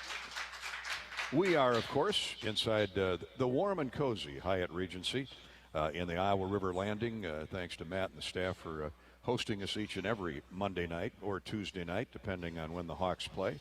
And we're at the Edgewater Grill and Bar, and the food is delicious. The beverages are cold. They've got hot chocolate or coffee if you so desire. And we've got the head coach of the Hawkeyes with us, Fran McCaffery, as the Hawks are back home from Sioux Falls out in South Dakota in the Pentagon with an impressive win over a really good Utah State team on Saturday night. Coach, will start with the overall performance, so we'll get to the individual numbers in just a minute. But the guys really played well at both ends. Yeah, Dolph, I was really impressed with their ability to stick with the game plan. They play a unique style. It's a strictly 5-out, so even their 6'10" center is on the perimeter. He's a really good three-point shooter. They cut really well, so they drive and cut, and the post is open, so nobody's there. So you have to be over on the weak side and then get back out because all 5 guys can shoot threes. So all 5 can dribble, pass, and shoot threes, and what it does is it requires a tremendous amount of concentration defensively by all 5 players, or at some point you're going to break down with their movement. They run a lot of good different stuff. So it's handoffs, swing it, drive, kick, shot fake, drive, back cut, because, in the beginning when we were struggling defensively, we were getting dragged on ball screens, but they were predominantly ghost screens, we call them, because it's like a fake screen and immediate slip. So Phillips getting dragged a little bit because he doesn't want them to get downhill, but then he can't get back in time. So then if somebody helps, and then they would skip it to the corner. Ashworth hits the three, hit a couple threes early. So we just started switching all that stuff and just kind of keeping the ball in front. And then we limited them to 1 shot. They're a very good offensive rebounding team, but we dominated the glass, which of course was the challenge for this game because we had not rebounded well in the previous 3 games. So the critical thing was to rebound well. Obviously, make a miss first, give them 1, don't give them 2 or 3 shots, and then run. I thought we ran extremely well. Keegan in particular, but so did Phillip, so did Chris, so did Patrick. And what we were able to do is push the tempo. And I think we did the best job all year, Dolph, of getting the ball inside. It doesn't mean you have to throw it in and score. I mean, obviously that was a big part of our offense last year, throw it into Luke and he would score. So we throw it in there and sometimes we score, sometimes we throw it back out. Sometimes we dribble from there and then kick it out to a really good shot opportunity. But I do think our depth was a factor in the game in terms of wearing them down. I think you saw it towards the end of the first half. At the beginning of the second half, they were a little bit tired because we had fresh bodies out there. And that's, I think, the beautiful part of our team. We can really go 11, 12 deep if we have to. I played predominantly 10 guys in this one. And, Ryan only played 7. And those guys were gassed. They were gassed towards the end. And when we stretched it, that's a team that had beaten Oklahoma and had some really good wins. So good win for us. I think that's a team that will be an NCAA tournament team. So, good win in your net rating. Indeed. And Coach, you mentioned the struggles at the start. There were 14 lead changes and 4 ties in the first 12 to 15 minutes. It takes a while to get used to that style of offense, doesn't it? You don't see it every night. You don't see it every night. Well, teams try, but they're really good at it. I mean, they have very unselfish players. So what they'll do is they'll drive and they'll hold on to it. So in other words, when they're driving, they're not driving to score, they're driving to pass. Yeah. So if they draw a 3, well, the math doesn't work out. There's too many open people. And so particularly the Jones kid, the transfer from Utah, he dribbles down kind of like Steve Nash to dribble under the basket, come around the other side, and until somebody comes and somebody else turns their head, and then boom, all of a sudden somebody cuts and there's a dunk. So, you spend time, you show to the guys, and they watched and studied film, and they studied the scouting report, and we had a couple breakdowns early, like you said, but throughout the rest of the game, we defended them about as well as you could. It was like 90-60 at one point, and that won't happen to them very much. So I'm really, really pleased with our performance. Yeah, the points off turnovers were lopsided. That was a big factor. And you mentioned Jones. Boy, he's all over the place. But you turned him over quite a bit in that first half. And then particularly in the end of the first half, Hawks went off on a 12-0 run. Your defense, you mentioned the defense that spanned the end of the first half, started the second half. There was a 12-0 run in there and a 10-0 run. And you forced a lot of turnovers during that stretch. We did. And we forced turnovers and we forced the tempo, which – you made it even harder for them in terms of the conditioning aspect because we just kept running. And I just kept subbing guys in and out. And, you know, as you know, Dolph, everybody wants to play 38 minutes. but our team is better when you're playing fewer minutes and everybody is going full tilt, especially when we're pressing. We had success, like you pointed out, in our press. So now they're fighting your press to get into their stuff, to then have to fight to get open. And we're staying close, and we're seeing both, and not enabling them to get anything clean. So they got no clean looks. The kid Bean is really one of the best offensive rebounders I've seen, and he was neutralized by Keegan and Chris and whoever else was playing him in the game. They started trying to take him away from Keegan. Remember, he got in foul trouble. Yeah. So they didn't want him on Keegan, so then we would go at him with the other guys and try to put the pressure on him defensively, make him play defense. So he's less effective on offense and less effective going to the glass. And ultimately, you got both he and Horvath into some serious foul trouble, and that paid off for you in the end, too. Yeah. You mentioned Keegan. He's back the nation's leading scorer, Fran, after his career-high 35-point effort against the Aggies, but he's so much more than a scorer. But he had that span, that 6-minute run in the first half where he had 18 straight points, 18 consecutive points for the Hawkeyes. And he ended up 6 points shy of the arena record. I mean, he can do it all. His movement without the basketball, his rebounding is spectacular. But he can score from a lot of different directions, can he? Yeah, you know, I thought about leaving him in. You know, you look at records and things like that. But he's had the bum ankle. Hurt it in the Virginia game. Couldn't play against Purdue. Wasn't himself, really, against Illinois and Iowa State. So was really starting to feel better. That 8 days off really helped him. So, you know, we had a substantial lead with 5 minutes to go, and I took him out. I didn't want to leave him in there. Would like to see him get 40 or whatever, but it's more important he's ready to go tomorrow, and he's ready to go, you know, on the 29th. But you're right. You know, you almost don't even realize he scored 18 straight because, you know, it's a putback, it's a layup, it's a pull-up, it's a three. You know, he doesn't hunt shots. I mean, he's not a selfish guy at all. And I think the beautiful thing is the guys understand when he's cooking and they get it to him, and that's, I think, important as well. You know, when you got a guy that's gone like that, you don't go away from him, you go to him. Well, and the Aggies had to be seeing a little bit of double with Chris Murray, a personal best 17-point effort by him. 2 big threes in the second half, I thought. Huge. You know, big threes. But I thought his activity level and the fact that he scored it in different ways. Remember the play in front of our bench in the second half. He kind of posted. They were fronting. Connor had the ball, and Connor was patient and waited. A lot of times you talk about ball movement. So you kind of look in, he's covered, you move the ball. Connor does a really good job, and he did this with Luka. He waits. So, you know, Chris sort of emptied out. The guy turned his head, and he reposted, kind of throws it in, he scores. You know, so Chris was able to establish that he can score in the post, and he can score from three.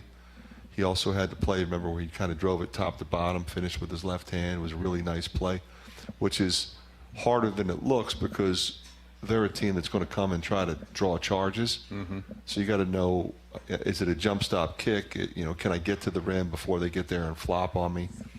So his decision making in that regard was really good. Well, Dad had to be really happy on his birthday that Chris.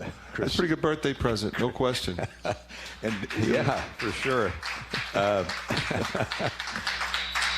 Danny asks, a tongue-in-cheek, but I thought it was rather humorous on Twitter. Fran, is it a good time to ask about switching jerseys on the Murray twins if one of them gets into foul trouble? Don't you think it would be worth the technical? Well, I think it's a dead giveaway when one's left-handed and one's right-handed. I know. That's the problem. If they were both right-handed, it might be a good idea. You might try it. Yeah. Okay. Well, let's hope we don't get to that situation. But Danny, very creative. Thank you. We're at the Edgewater Grill and Bar with Coach McCaffery. Fran's here until 8 o'clock tonight, and we've already downloaded a number of questions off our Facebook and Twitter page, and I'll give you that address, those addresses, in a minute. Also, you can call the toll-free number at 877-464-2957, 1-877-464-2957. That Hawkeye hotline is brought to you by U.S. Cellular, America's locally grown wireless. With a nationwide network built from your town up, we're proud to be the official wireless provider of the Iowa Hawkeyes. Before we go to break, we got to tip the headset to Northwest Iowa in particular, but to the Iowa fans on both sides of the Dakota and Iowa border that jammed the Pentagon the other night. Wasn't that spectacular? Well, it was, and I think we both knew it was going to happen because we were there against Colorado. I guess it was 2018, and it was electric, just like it was on Saturday night. And the only thing I could think about, Duff, was what would it have been like last year when we played Gonzaga up there if fans were allowed in? It would have been really, really insane. It was 1 versus 2 at that point in time. So it meant so much to the players. It really did. I mean, they were appreciative, but I think really when you look at how we played, I mean, they were revved up. They were. And when we were struggling defensively, we were still pushing the ball. We were scoring the ball offensively that enabled us to maybe get that run at the end of the half. And when that run happened, and, you know, Patrick pushed it down the floor and kicked it to Keegan, and he dunked it. That was as loud as any building I've ever been in. For 3,250 people. That was loud. It was really loud. And I thought that had as much to do with that 8-0 run to start the second half as anything, too. So you go from 8 up to 16 in the blink of an eye. Yeah. They That's a sure game changer. Yeah, it really is. On that note, Tom says, Coach, thanks so much for bringing the Hawks to Sioux Falls. Can we get you back here again next year? Thanks to the players who came back on the court after the game to sign autographs for the kids. It was quite a traffic jam in front of the locker room door, I noticed. It was, you know, and it's something that I think we have to embrace. You know, when you have your fan, you know, the number of people that wanted autographs, wanted pictures, signed my shirt, signed my shoes. You know, I made sure I came out as well, because the way the locker room is set up, you can sneak out the back and get to the bus if you want to. And, you know, some of the guys, they picked up their food and they kind of, you know, and we told them, come on back in here. These people, I mean, they made a difference tonight for us, and we have to thank them. I mean, it's one of the, it starts with we go up there to thank them, because it's a longer drive, and they come down here for football and basketball and wrestling and women's basketball and stuff. So you appreciate that, but it's nice to be able to take our team up there. But to see the way that they interacted and the way they connected with our guys, I mean, I just remember, you know, when Patrick was the last one out of the locker room, because I think he was on with you guys. Yeah. And then he talked to the media, and everybody's like, "Where's PMAC? He hasn't come out yet," you know, and parents like, "Hey, we got to go." "No, I haven't gotten PMAC's autograph yet." So I said, "Go get him, bring him out here, find him." So they went and got him, and it's something that they'll remember, you know, and that, I think that is all part of this journey. You know, you want your guys to recognize and not take it for granted, because it's not always like that when you go in to a building. For sure. By the way, you can reach Coach and I guess I should mention Bobby Hansen is not here tonight. He's home, not feeling well. He doesn't have the virus. He tested negative for that last week, but this time of year, as you know, Coach, we see it with a lot of players. He was hurting the other night after the game. He was not himself. Chest cold. He was not himself. So Bobby, he needed to stay home. We told him to stay home. Be back next. He'll be with us tomorrow night. Yeah. Hopefully back tomorrow night over at Carver Hawkeye Arena when the Hawkeyes take on Southeastern Louisiana, and we'll get Fran's scouting report on Southeastern here shortly. But if you would like to join Coach and I on Facebook, it's facebook.com/Voice of the Hawks. If you're listening in and would like to use your Twitter handle, reach me at Gary Dolphin. That's on Twitter, at Gary Dolphin. And the toll-free number is 877-464-2957. Thanks to Matt and the crew here at the Hyatt Regency, and in particular the Edgewater Grill and Bar, where you can enjoy an extended happy hour until 8:30. Come and try their brand new menu as of last week. Great menu, by the way. Corey, my engineer, and I have sampled that. You can enjoy nightly specials, including $2 Michelob draft beers, half off glasses of select wines. That's gotten some attention tonight, let me tell you. And buy one, get half off appetizers and sandwiches. Each time you come to the show, you'll be entered into the hotel's drawing to win a range of prizes, including a free room night giveaway each week at the beautiful Hyatt Regency in the Iowa River Landing here in Coralville. All entries will be pulled together for a grand prize drawing at the end of the season. So you can't beat that deal. Happy holidays, as they say. Tonight's Hawk Talk with Coach McCaffery is brought to you by Bud Light. Bud Light proudly welcomes back Hawk fans to Carver Hawkeye Arena this year. Bud Light is for the fans, and we hope to see a big crowd there tomorrow night. We've got ticket prices and plenty of tickets available. We'll give you that information when we come back to the Edgewater Grill and Bar on Hawk Talk with Fran McCaffery from Learfield.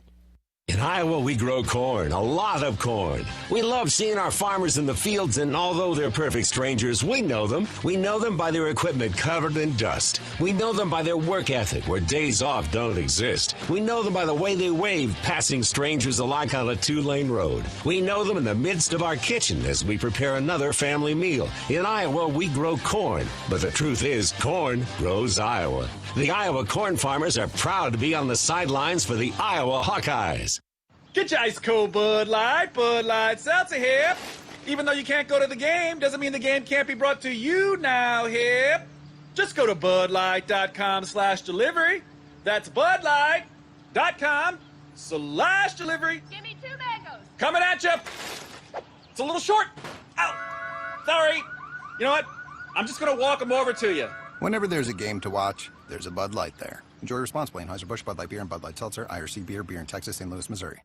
When you build a network locally engineered for the home team, you know how important a strong connection is on game day. So you give every fan in town access to 5G at no extra charge. Now, when you switch to US Cellular, you can get unlimited 5G data for only $30 a month with 4 lines. Join the nationwide network built from your town up and stay connected to your home team with US Cellular 5G. Switch today and get unlimited 5G data for only $30 a month with 4 lines. Terms apply. 5G not available everywhere. See uscellular.com for details.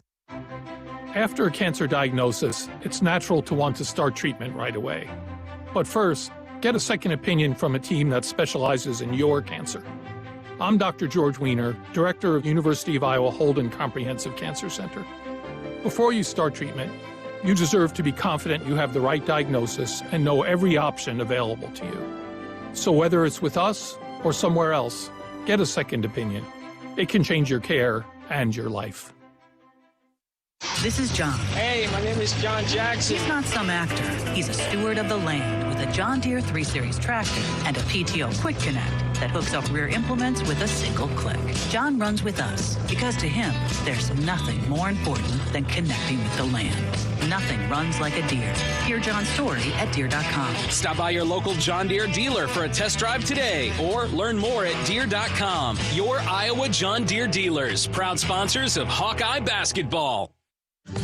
Hawk fans, stop in and visit the newly transformed Hyatt Regency Coralville Hotel and Conference Center. Located in the heart of the Iowa River Landing. Walking distance to Extreme Arena, home of the Iowa Hawkeyes volleyball team, as well as some great restaurants, shopping, and scenic walking trails along the Iowa River. Hyatt Regency is the new home of Hawk Talk with Fran McCaffery this fall. Come find your place at Hyatt Regency, where we care for people so they can be their best.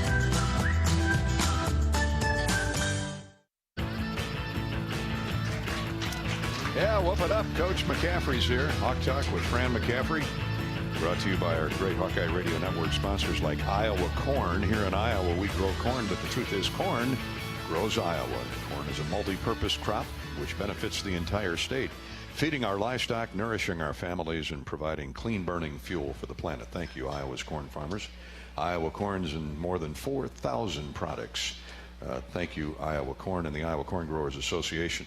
We're with Coach McCaffery. You can reach us on Facebook, on Twitter, on the toll-free Hawkeye hotline. We've got a number of questions or comments for Coach. Before we get to those, Fran, been gone a long time from Carver. It's going to be nice to get back in there tomorrow night. Southeastern Louisiana, the opponent. It's a 7 o'clock start, and a little doubleheader tomorrow. The women play at 2. The Hawkeye women do. They come off a nice win over Central Florida, and then the Hawks take the court at 7 o'clock tomorrow night. So it's a great day with the holidays here to come on out and see a double dipper. Yeah, I think, this time of year, people are, gathering as families are home and, maybe looking for things to do. Shopping's done or almost done. And these games typically have pretty good crowds. People want to get out and see it.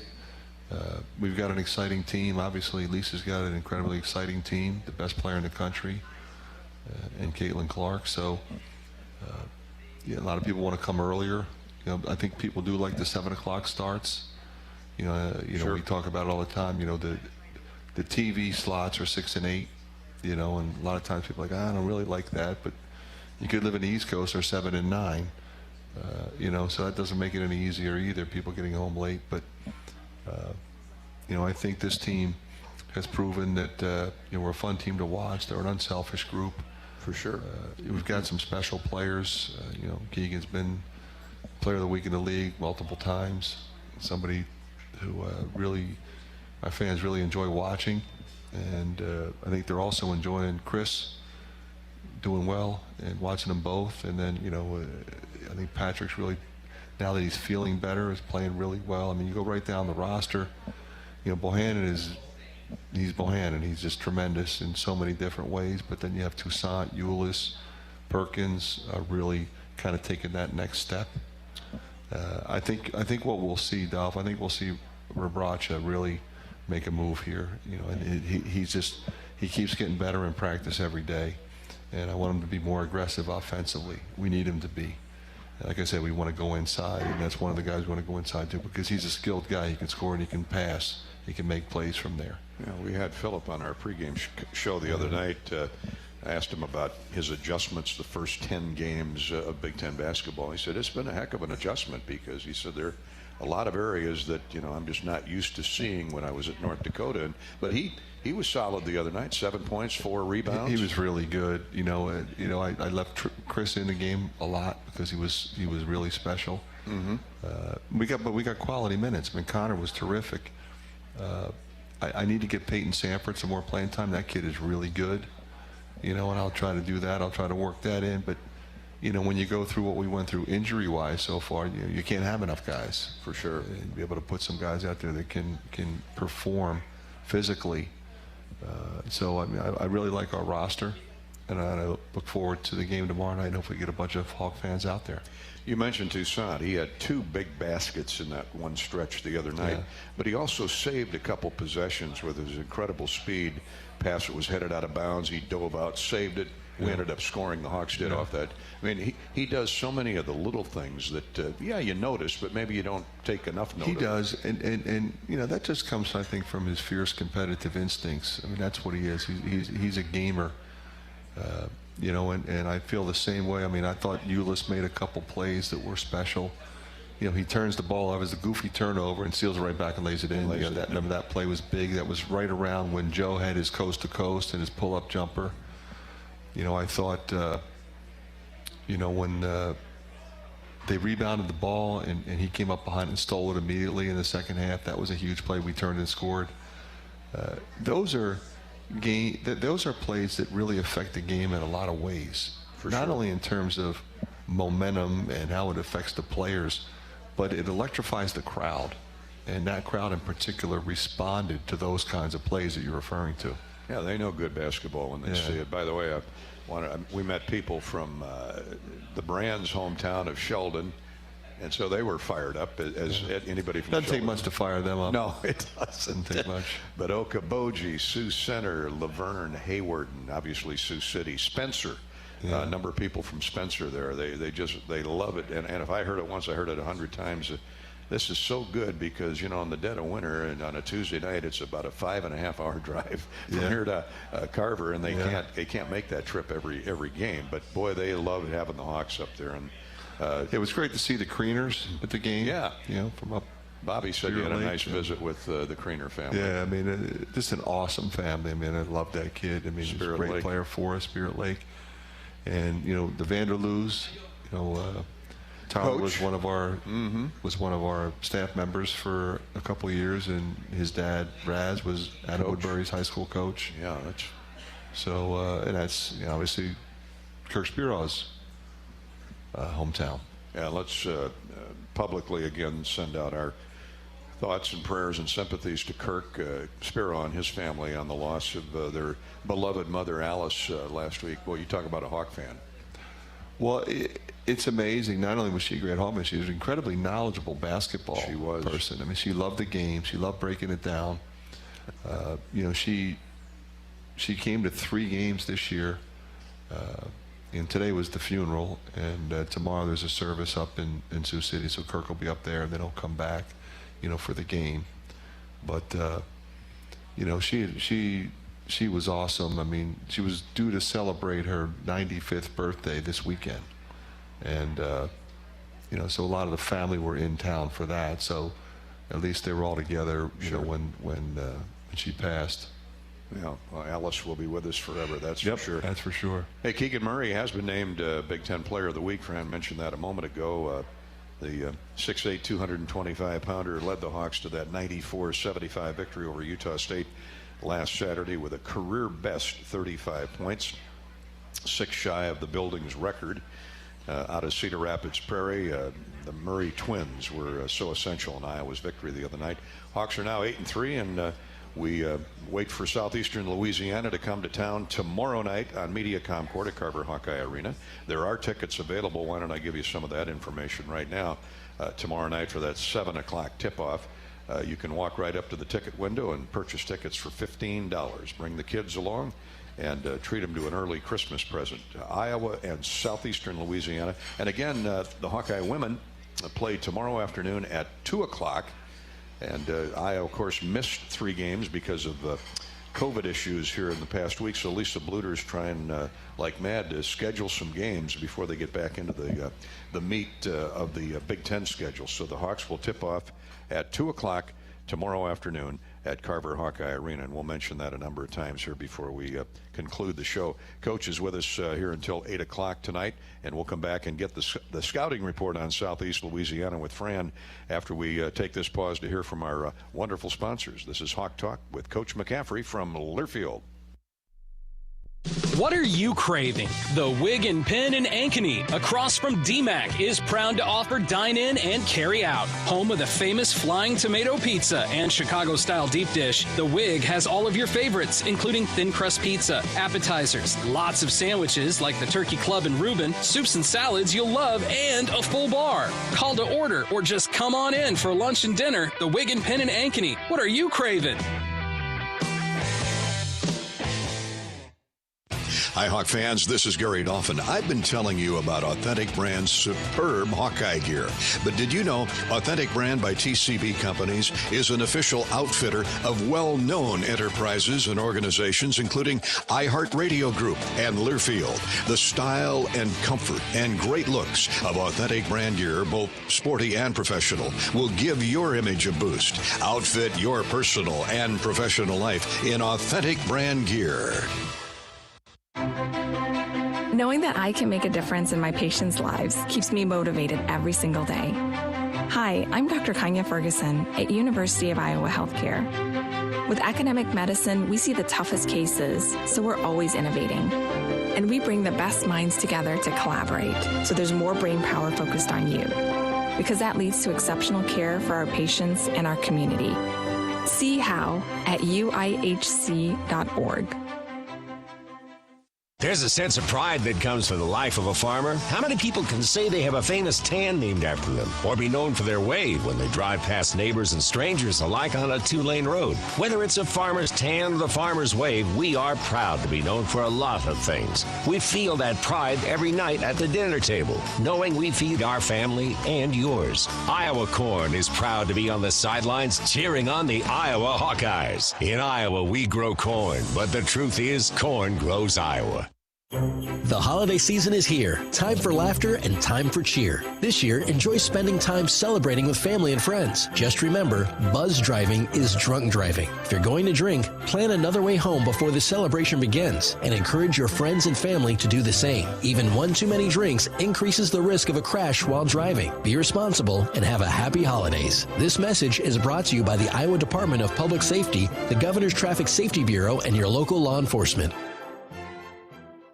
The next time you visit Eastern Iowa, check out the official local business partners of the Iowa Hawkeyes, the hotel at Kirkwood Center, Bachmeyer Carpet One Floor and Home, the Jill Armstrong team with Skogman Realty, and Klosterman Construction, building custom homes for 20 years. Klosterman Construction is a premier custom home builder doing everything from remodels to exclusive custom homes. Klosterman takes the stress out of your building project. Award-winning designs, quality craftsmanship, and superior customer service. Call 319-545-7088. We're back at the Edgewater Grill and Bar. Nice crowd here tonight. Appreciate everybody coming out. Everybody in the festive holiday spirit. How about a hand for Coach McCaffery and his career win number 475 on Saturday night. That was pretty special.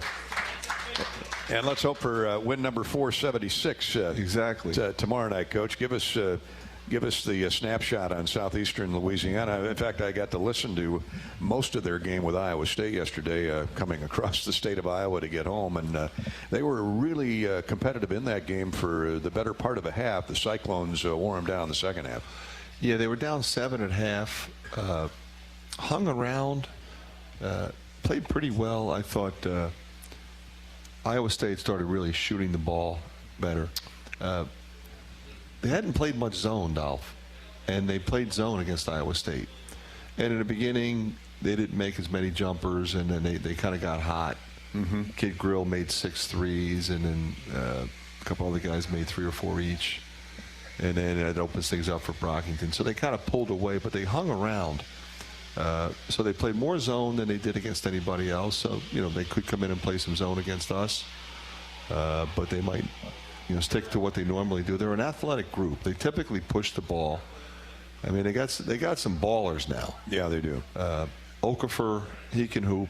Gus Clairgeau, he can really go. Kasperzik, if you remember, a couple years ago, he played for Bryant against us. He played in that game when they almost beat us. They played really well. The kid Burkhardt is a shooter. He played against us. He played for the University of North Florida. So we're seeing a lot of guys that we've seen before. They're just at different locations now, like a lot of people. But they got a couple big guys. Hinton's really good. He didn't play against Iowa State, one of their best big guys. He had a double-double against SMU. But he'll play tomorrow against us. So they got some guys that can go. They've got athletes. They press. They run. They take you off the dribble. A little bit kind of like the other night in the sense that you got to really contain dribble penetration and not help too much, not get dragged, and all of a sudden, one guy draws 3 and then he finds somebody who's wide open. But we'll try to keep doing the same things we just talked about to sharpen up what we do with our transition game, with our motion game, and with our defense. Okafor, he had 13 points, 8 rebounds, so he's not afraid to mix it up. No, and he can do a lot of things. He's got real good feel. He reads the double team. If double team comes, he moves it. If not, he goes. I mean, if he's not double teamed, he's going to take you. Out of the Southland Conference. Yeah, I think they're predicted to come in 3rd in that conference. So it's a good league for basketball. So the Hawks have to be ready defensively, and we know they will be. Thought I'd, Fran, since Keegan is the Big Ten Player of the Week, I thought I'd let the folks listen in on Bobby Hansen's postgame interview with Keegan the other night. Of course, a career-high 35 points. We got a minute and a half or so of that interview, and Bobby asked Keegan out of the gate, sure looked good for a 9-day layoff. They certainly practiced a lot, but Bobby was wondering how you could look so good after a 9-day break. Yeah, the off time was really just for me as an individual to just get healthy. Obviously, I had that ankle that was bugging me the last 2 weeks, so I just used those days to get as healthy as I could and get as 100% as possible. And as a team, we just started a lot of practices, a lot of grinded out days, and we just came together as a group, as a ball club, and we showed that today. Keegan, what I was impressed with your defense, especially at the end of the first half. You got some stops, were able to create an 8-point lead right there with a 8-0 run at the end of the first half. Talk about that defensive effort. Yeah, no, they got us in the first part of the game. We just had to adjust on defense to what they were doing. We figured it out towards the end of the first half and into the second half, and that just led to easy steals, easy turnovers. Yeah, talk about your one-on-one with Bean. You guys are both top scoring leaders in the country, and he had no answer for you. Yeah, no, I just took it as a challenge. He was obviously a great player, a veteran guy, a great scorer too, and I just took it as a challenge to beat him in every aspect of the game and as much as I could. He's obviously got in foul trouble, but he's a great player. He'll have a great career. Yeah, talk about the attitude of the team right now. You had 3 straight losses, some tough losses, and they're tough teams you played, but you guys really put it all together tonight. Talk about the attitude, the confidence level now. Yeah, no, we played 3 great teams in a row, and that kind of stung a little bit when we lost those, but we just came together as a ball club. I mean, our chemistry is as high as it could ever be, and that was shown tonight and continue throughout the season. Yeah, and the rebound numbers, you had beat pretty good the last couple of games, but tonight there wasn't a lot of missed shots. You guys shot a high percentage, but when they missed, you got the rebounds. Yeah, no, that was a point of emphasis for this last week. Just box out, gang rebound as much as we can, and that'll lead to easy baskets on the other end. Career high for you tonight, and I don't know if I call him your little brother, but your brother, Chris, he got a point taken away on the three-point line. He would have tied his career high, but he was impressive tonight. A thought on Chris. Yeah, no, he's a great player. Obviously, he got to go on today, but obviously we both had great games on my dad's birthday, so that was a plus for him to come down and see that. So yeah, you don't have to buy him a birthday cake or nothing. You can just say that's it. 52 points for 51 points between the two of us. Yeah, no, it was special for him. I'm sure it was special for him to watch us, but obviously we both had great games. He was able to see us. So. He is a well-spoken young man, Fran, and he was talking about the rebounds. He loved to talk about that stat the other night. The Hawks allowed Utah State just 2 offensive boards. That was a huge stat in the game. Usually Bean will get 6 or 7 himself. He's really relentless, and I think he's got a little bit of an ankle issue as well. He was not himself, but a lot of that was because of Keegan. Keegan's a tough matchup for him. Keegan's longer, he's bigger, and he fought him, like he said. But he also got him in foul trouble. Going to Keegan, we got him in foul trouble, which I think also limited his aggressiveness. Because we kept going at him. He was guarding Keegan, then they took him off Keegan, figuring, okay, we'll put him on somebody else, because they're going to keep going to Keegan, and he'll get his 3rd, he'll get his 4th, and then, we kind of went there too. So I think, the intelligence part of the game was really critical with that kind of stuff. I mean, you got to know and understand when you get a guy with 2, you got to get him with 3, get him with 4, and it neutralizes them, which Keegan did. I'll get you guys to the foul line too, and the Hawks are. Yeah, we're in a double bonus early. Real early. Yeah. Hawks are shooting 80% from the free throw line. That's the best in the Big Ten and 13th nationally. You've made 182 from the foul line. That's huge. That's going to win you a lot of games going forward. Well, I mean, obviously, step one, Dolph, is getting there. We always say we want to make more free throws than our opponents attempt. That's a stat that not a lot of teams can duplicate, and we've done it pretty much every year. Because it does 2 things. Obviously, when you just in and of itself, you're making more points, but you're getting into the bonus, you're getting into the double bonus early.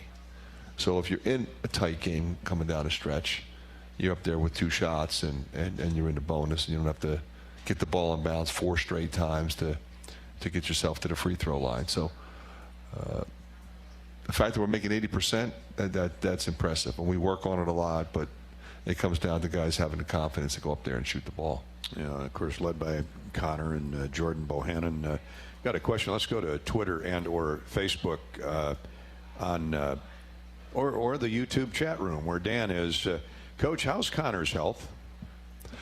He is not himself. He's gutting it out. He was really effective the other night defensively. Remember the last possession of the first half? Patrick was gassed. I put him in.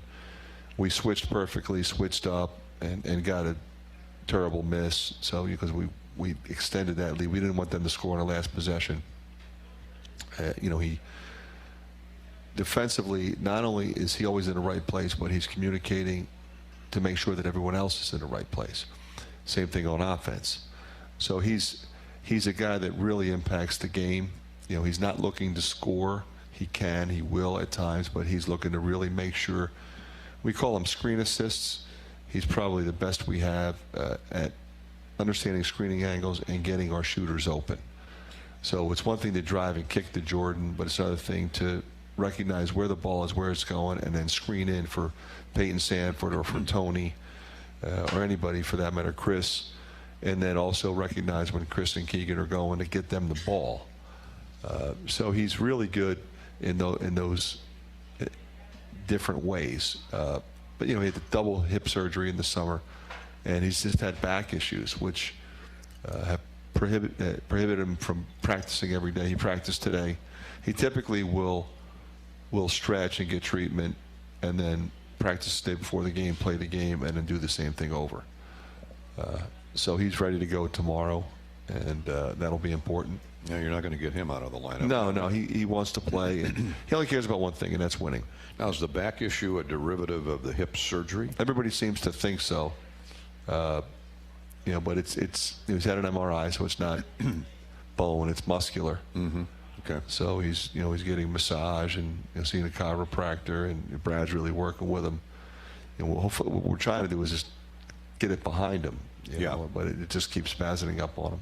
All right. Well, there's the answer on Jim or on Dan. Excuse me. Thank you for the question. Jim was listening in about the players you're going to face tomorrow night that have been with other schools. Coach, can you elaborate on your views of the transfer portal? Well, it's a fact of life, whether you like it. Yeah, you can complain about it if you want to. I think the prevailing feeling when the rule changed was give student athletes the opportunity to one-time transfer. The debate then was, okay, if you give them the one-time transfer, can they then grad transfer? So initially it was going to be no. But then it's like, well, we already agreed that if they already graduated, what hold do you have on anybody? Like, why should there be anything that would preclude them from transferring to another school? So now you can actually transfer twice, which I think is insane, but that's the rule. I think the other part of it, Dolph, was a lot of people saying, well, if coaches can leave, why can't the players leave?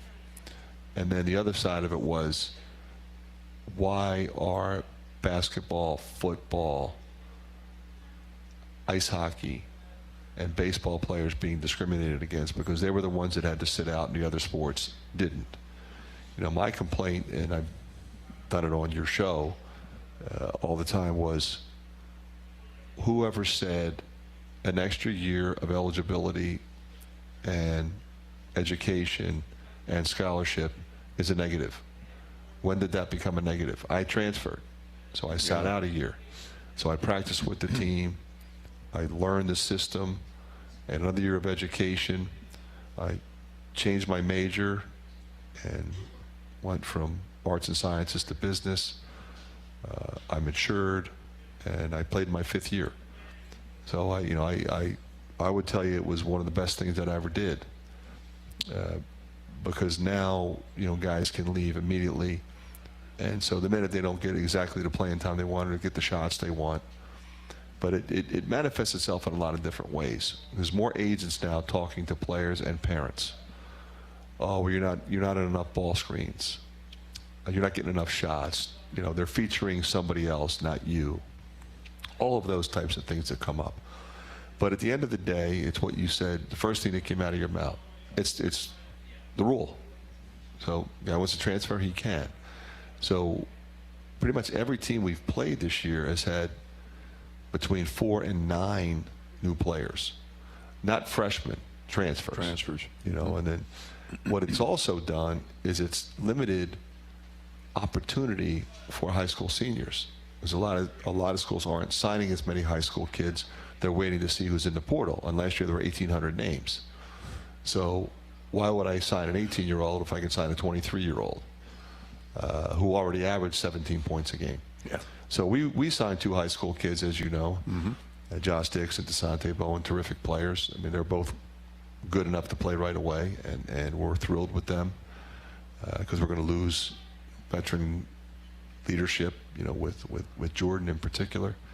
So, you know, I think that the frustrating thing, I think, for a lot of fans is they want to watch a program develop. They want to see who comes in as freshmen, who gets better, who comes in, who beats out who, and you kind of stick with the program that signed you. There's loyalty there instead of, I'm not happy right now. I didn't like what happened in the last game, so I'm leaving. You know, it's kind of fight through it, compete. You know, and I don't want to be hypocritical because, like I said, I transferred. You know, so I wasn't at the right place, and I went to a place that was the best move I ever made in my life. Until this day, I couldn't be closer to my college coach, Bob Weinhauer. Texts me after every game, watches every game. Came up and spent 3 days with us, and we X and O'd all day long. I mean, so it's the new world. There are positives to it, but there are some negatives. But I think at the end of the day, the NCAA men's basketball tournament is $1 billion entity. And when you look at the transfer portal and NIL, you know, they were the only ones that weren't making any money were the players. So that had to be corrected, which it is. And then the transfer portal was a situation where I think everybody felt like basketball, football in particular, were being discriminated against versus all other sports. So I think the only other thing they might have been able to do is say, okay, well, everybody's got to sit out. If you're a golfer, you have to sit out. If you're a tennis player, you got to sit out, because they never had to. So you know, it's kind of like, why are the revenue-producing sports the ones that are being discriminated against? And it wasn't it at all. The reason the rule was in to avoid tampering. I mean, that's what it is. Sure. And now, how do you even define tampering? Because tampering still exists. You're not supposed to talk to a guy on my team if he hasn't entered the transfer portal. But as we know, some of my esteemed colleagues are talking people into entering the transfer portal ahead of time. So it's the world we live in, and we'll deal with it. And, you know, at the end of the day, there's going to be a lot of people who want to play for the Hawks. Absolutely. And we'll find them. A lot of good players out there. Yeah, the transfer portal, NIL, they're both evolving. So let's give it time, see how it works out. Coach, I want to switch 360 here to the virus, COVID. We had 4 Big Ten games postponed this past weekend. I saw tonight on the way down here where Wisconsin's game Thursday is off with a non-conference opponent.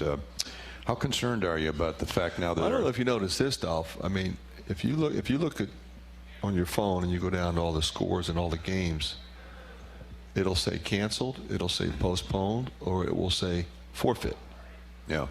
So a lot of forfeits going on. 40 games have been postponed. And so, you know, a forfeit's an L.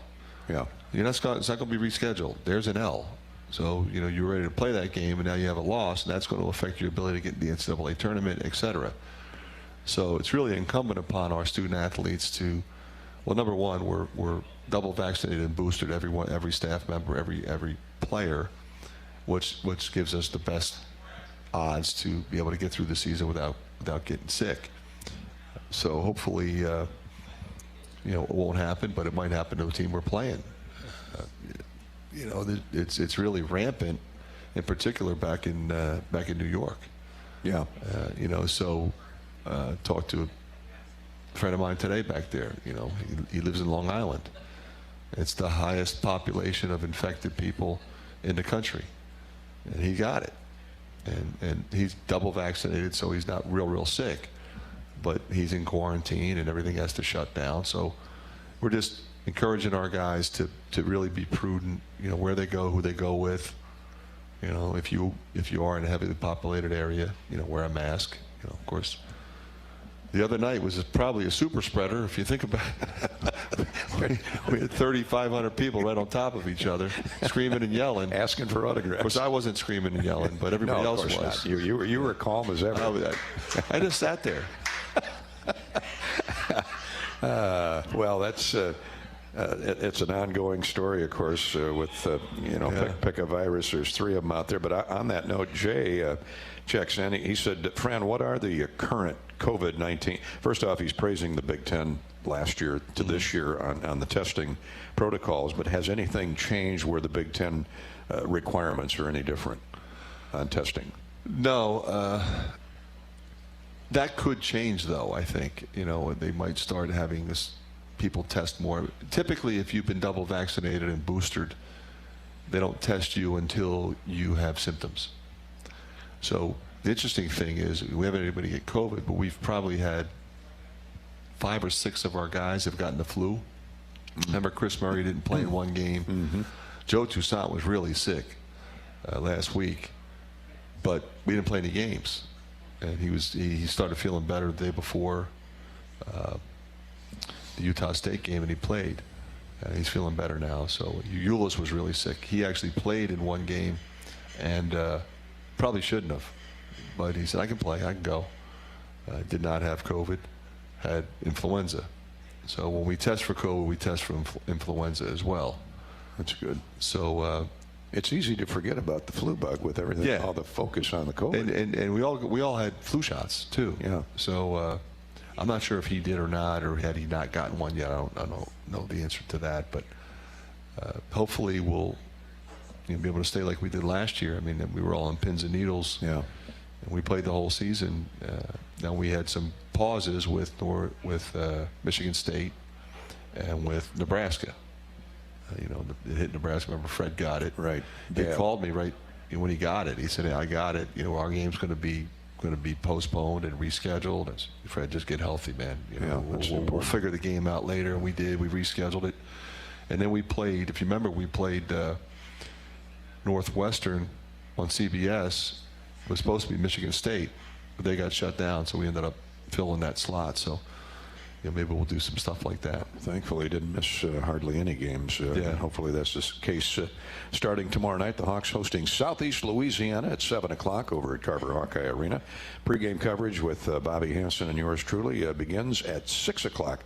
Please come on out to Carver Hawkeye Arena and Mediacom Court.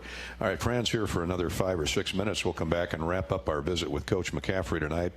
Take a few more Twitter and Facebook posts right after this. We're at the beautiful Hyatt Regency in the Iowa River Landing. We're in the Edgewater Bar and Grill, and we're brought to you by our wonderful Hawkeye sponsors, including Authentic Brand. I get my new favorite Hawkeye shirt on, or the Corey, as it's called, by Authentic Brand. Wear that regularly. It's a stylish half-zip, features butter-soft scuba knit performance fabric. Visit one of our fine retailers near you for Authentic Brand. Or you can order online at authentic-brand.com for fast, free delivery. Perry, Iowa isn't far from Sioux Falls. Clark Perry was tuned into the game the other night, the president and CEO of Authentic Brand. They've got a terrific website. Please sign on that and pick out some holiday gear. You still have time. They can get it to you overnight. Authentic-brand.com. Your Hawkeye apparel at authentic-brand.com.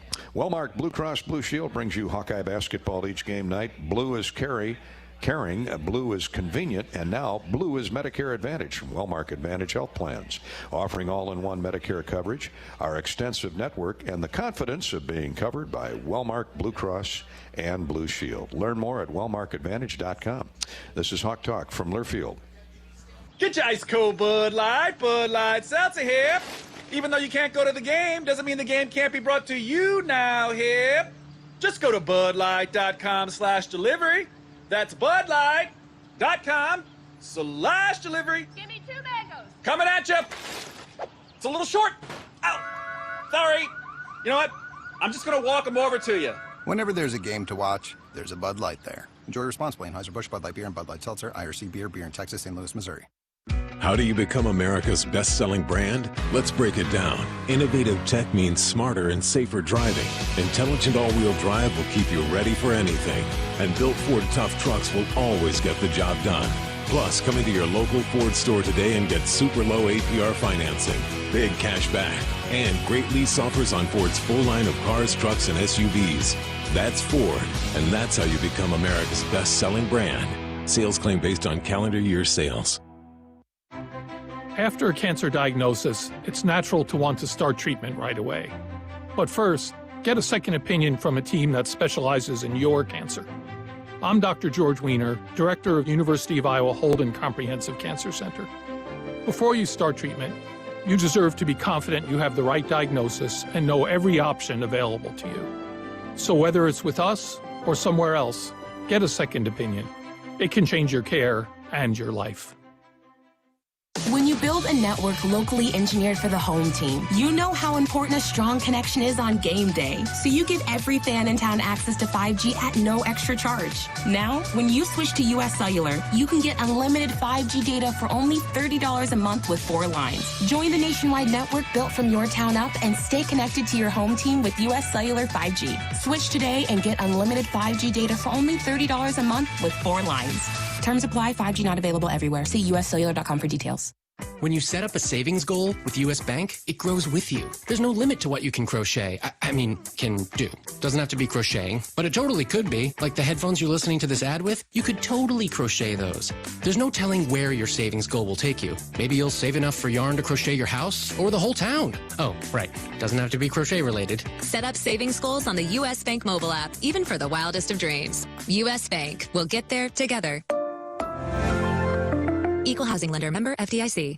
Anything can happen when the Cyclones and Hawkeyes come to compete. It's where the rubber meets the road. Neighbors become rivals and friends become foes. Some go home broken-hearted, while others are victorious. When the dust finally settles, one thing stands true. No matter which side you're on, you're part of tradition. For those who are Iowan through and through, we're Iowa Corn, a proud sponsor of the Iowa Corn Cy-Hawk Series. In Iowa, we grow corn, but the truth is, corn grows Iowa.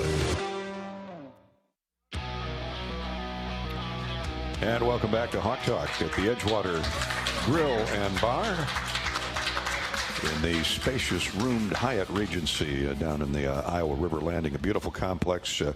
Extreme Arena opened up in the last few months. It's been a spectacular draw for the hotels, restaurants, and shops around the Iowa River Landing. So come on out. And we're here each week with Hawk Talk and Iowa basketball coach Fran McCaffery.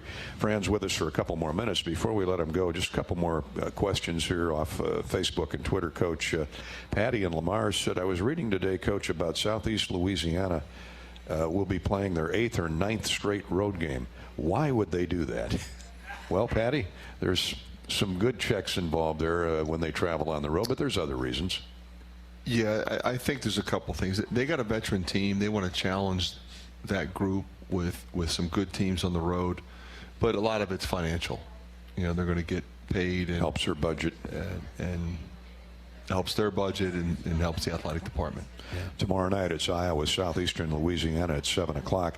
Josh wants to know, Coach, what's the fiercest rivalry you've ever played in or coached against? Do you have one? Pretty much everywhere that you coach, there's going to be one.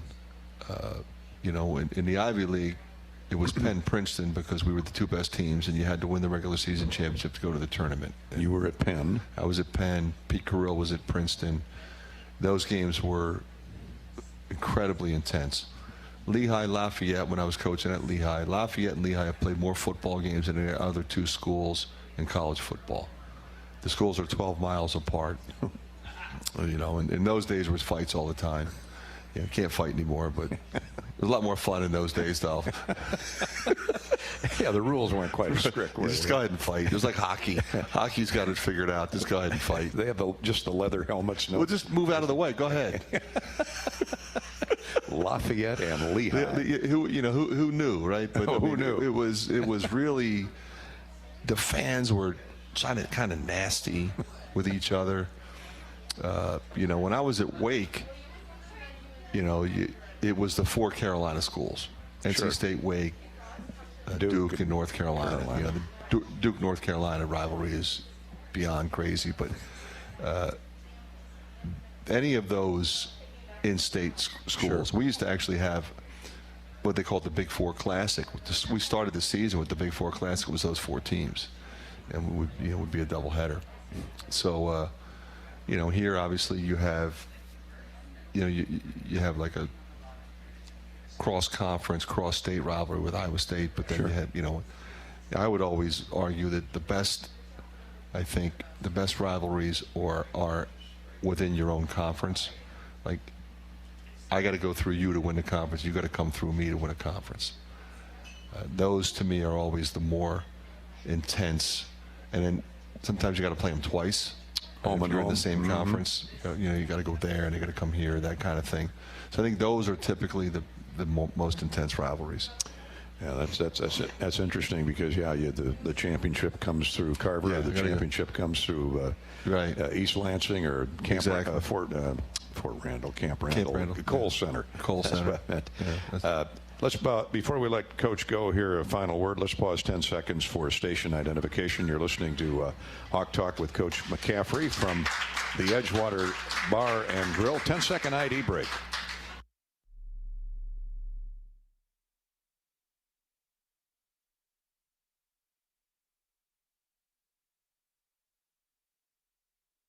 Coach, before we let you go, give us 1 or 2 critical keys to a win tomorrow night over Southeast Louisiana. I think continued sustained effort at both ends that creates opportunities for us to run. I pointed out I want to really go inside, whether it's Keegan, Phillip, Chris, whoever it is, establish the post, not necessarily just as a scoring mechanism, but in and out, move it side to side. That makes the motion offense that much better. Continued emphasis on rebounding. We did a great job last game. You know, you don't want to say, okay, problem solved. Yeah. The key is consistency of effort and execution and performance. So hopefully we'll have that. 2/3 of the season left, so you want to keep going. Thanks for coming out. Appreciate it, as always. Merry Christmas. You happy too. holidays. See you tomorrow. All the best, my man. Coach McCaffery here on Hawk Talk, and we'll come back with more from the Edgewater Grill and Bar and the Hyatt Regency right after this pause on Hawk Talk from Learfield. Knowing that I can make a difference in my patients' lives keeps me motivated every single day. Hi, I'm Dr. Keegan Ferguson at University of Iowa Healthcare. With academic medicine, we see the toughest cases, so we're always innovating. And we bring the best minds together to collaborate, so there's more brain power focused on you. Because that leads to exceptional care for our patients and our community. See how at uihc.org. When you build a network locally engineered for the home team, you know how important a strong connection is on game day. So you give every fan in town access to 5G at no extra charge. Now, when you switch to US Cellular, you can get unlimited 5G data for only $30 a month with 4 lines. Join the nationwide network built from your town up and stay connected to your home team with US Cellular 5G. Switch today and get unlimited 5G data for only $30 a month with 4 lines. Terms apply. 5G not available everywhere. See uscellular.com for details. Get your ice cold Bud Light Seltzer here. Even though you can't go to the game, doesn't mean the game can't be brought to you now here. Just go to budlight.com/delivery. That's budlight.com/delivery. Give me 2 mangoes. Coming at you. It's a little short. Ow. Sorry. You know what? I'm just going to walk them over to you. Whenever there's a game to watch, there's a Bud Light there. Enjoy responsibly. Anheuser-Busch, Bud Light Beer, and Bud Light Seltzer, IRC Beer in Texas, St. Louis, Missouri. In Iowa, we grow corn, a lot of corn. We love seeing our farmers in the fields, and although they're perfect strangers, we know them. We know them by their equipment covered in dust. We know them by their work ethic, where days off don't exist. We know them by the way they wave, passing strangers alike on a 2-lane road. We know them in the midst of our kitchen as we prepare another family meal. In Iowa, we grow corn, but the truth is, corn grows Iowa. The Iowa corn farmers are proud to be on the sidelines for the Iowa Hawkeyes. When you set up a savings goal with U.S. Bank, it grows with you. There's no limit to what you can crochet. Can do. Doesn't have to be crocheting, but it totally could be. Like the headphones you're listening to this ad with, you could totally crochet those. There's no telling where your savings goal will take you. Maybe you'll save enough for yarn to crochet your house or the whole town. Oh, right. Doesn't have to be crochet related. Set up savings goals on the U.S. Bank mobile app, even for the wildest of dreams. U.S. Bank. We'll get there together. Equal housing lender, member FDIC. Hi, Hawk fans. Gary Dolphin here. I want to tell you about my new favorite Iowa Hawkeye shirt. It's called The Corey by Authentic Brand. The stylish half-zip features butter-soft scuba knit performance fabric. Everyone at your tailgate will want one. To outfit your life in Authentic Brand gear, visit one of our fine retailers near you or order online at authentic-brand.com. You'll get fast, free delivery. Authentic Brand by TCB Companies. And welcome back to Hawk Talk from the Edgewater Grill and Bar on the Hyatt Regency. Gary Dolphin on Hawk Talk with Coach Fran McCaffery. Our engineer producer is Corey Sheets, and we're talking Hawkeye basketball against Southeastern Louisiana tomorrow night at 7 o'clock, 6 o'clock for the pregame show. Let me remind you again, the Hawkeye women will be taking the court at 2 o'clock tomorrow afternoon. Coach Bluder, Hall of Famer with now 800 career wins, will have her team on the floor for a battle with Indiana Purdue University. IUPUI, as we used to call them, but IUPUI, Purdue University, Indianapolis, will be here tomorrow afternoon at 2 o'clock as the Hawkeye women take the floor, and then the men tomorrow night. So it'll be a good day to come on out, bring the family for a doubleheader. And we're going to check the rest of the scoreboard courtesy of U.S. Bank. U.S. Bank bringing you each and every scoreboard update here on the Hawkeye Radio Network. Game night and Hawk Talk night with Coach McCaffery. Let's look at other Big Ten basketball teams in action tonight. Purdue, ranked number 3, defeated Incarnate Word. That just went final, 79-59. Northwestern won by 40 over the University of Illinois Springfield. Not the Fighting Illini, but it was 90-50 Wildcats over Illinois Springfield. Number 1 Baylor, no trouble with Alcorn State, 94-57. The Baylor Bears a winner. St. John's and Seton Hall, that game was forfeited by 16th ranked Seton Hall tonight. They call it simply a no contest, so that's a forfeit because of COVID. St. John's and Seton Hall. Just about ready to start. Number 5 Gonzaga is playing Northern Arizona. There was a bowl game today, the Myrtle Beach Bowl down in South Carolina. Tulsa defeated Old Dominion 30-17. Tulsa a winner over Old Dominion 30-17. This would be a good time to mention the Hawkeye Bowl game coming up at the Citrus in Orlando on New Year's Day at noon. Pre-game coverage here on the Hawkeye Radio Network starts at 10 o'clock with Podolak, yours truly, along with Rob Brooks and our cast of 1,000. The Hawks are officially headed to the Citrus Bowl, and you can head to HawkeyeSports.com/Bowl Central and view information on game tickets, air travel, and hotel. That's HawkeyeSports.com/Bowl Central, presented by Travel Leaders Destinations Unlimited, Iowa's official bowl tour. Now, if you hadn't heard, we will be having a special Hawk Talk Bowl show from Orlando the evening of December 30th from 7 until 8 o'clock Iowa time, 7 to 8 Central on December 30th. Hawk fans, please join us. Pody will be there with yours truly. If you're heading to Orlando for the Citrus Bowl and you're looking for a place to party, stop in at Howl at the Moon. Of course, that's an infamous place for music and partying, and they have a great time wherever the Howl at the Moon is. It's a chain of great restaurant, bar action. Howl at the Moon. Live band plays your favorite hits and anthems from the 80s, the 90s, and today all night long. And they take requests. So be sure and check out the show, our special Hawk Talk at Howl at the Moon. The address is 8815 International Drive in Orlando. The evening of December 30th. The game, of course, is New Year's Day. In the NFL tonight, the Las Vegas Raiders edged the Cleveland Browns 16-14, and in the second quarter Monday Night Football, the Vikings have a 10-0 lead on the Bears, 9 minutes to go until halftime. The Hawkeye Wrestlers are down in Florida for a 2-day invitational.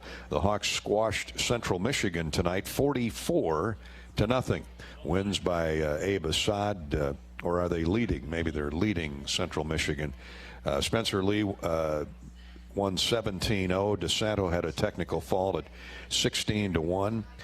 Ironman trailed 11-2 at one point, came back to win 13-12 with 2 minutes of riding time. The wild Jaden Ironman.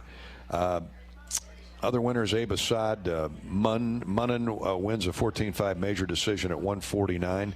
So a good night for the Hawkeyes, up 44-0 on Central Michigan. The Hawks will tackle number 17 Lehigh later tonight. So they're wrestling twice. They first take on Central Michigan, have that one safely under control at 44-0, and then we'll wrestle Lehigh, number 17 Lehigh, a little bit later on. Number 1 Iowa in action tonight in the warmer climes of Florida. If you missed any part of tonight's show, subscribe to the Fight for Iowa podcast feed to get full broadcast replays of Hawk Talk, our weekly Fight for Iowa and Herky's Voice podcasts, exclusive game day content, and more. This week's Fight for Iowa show features, I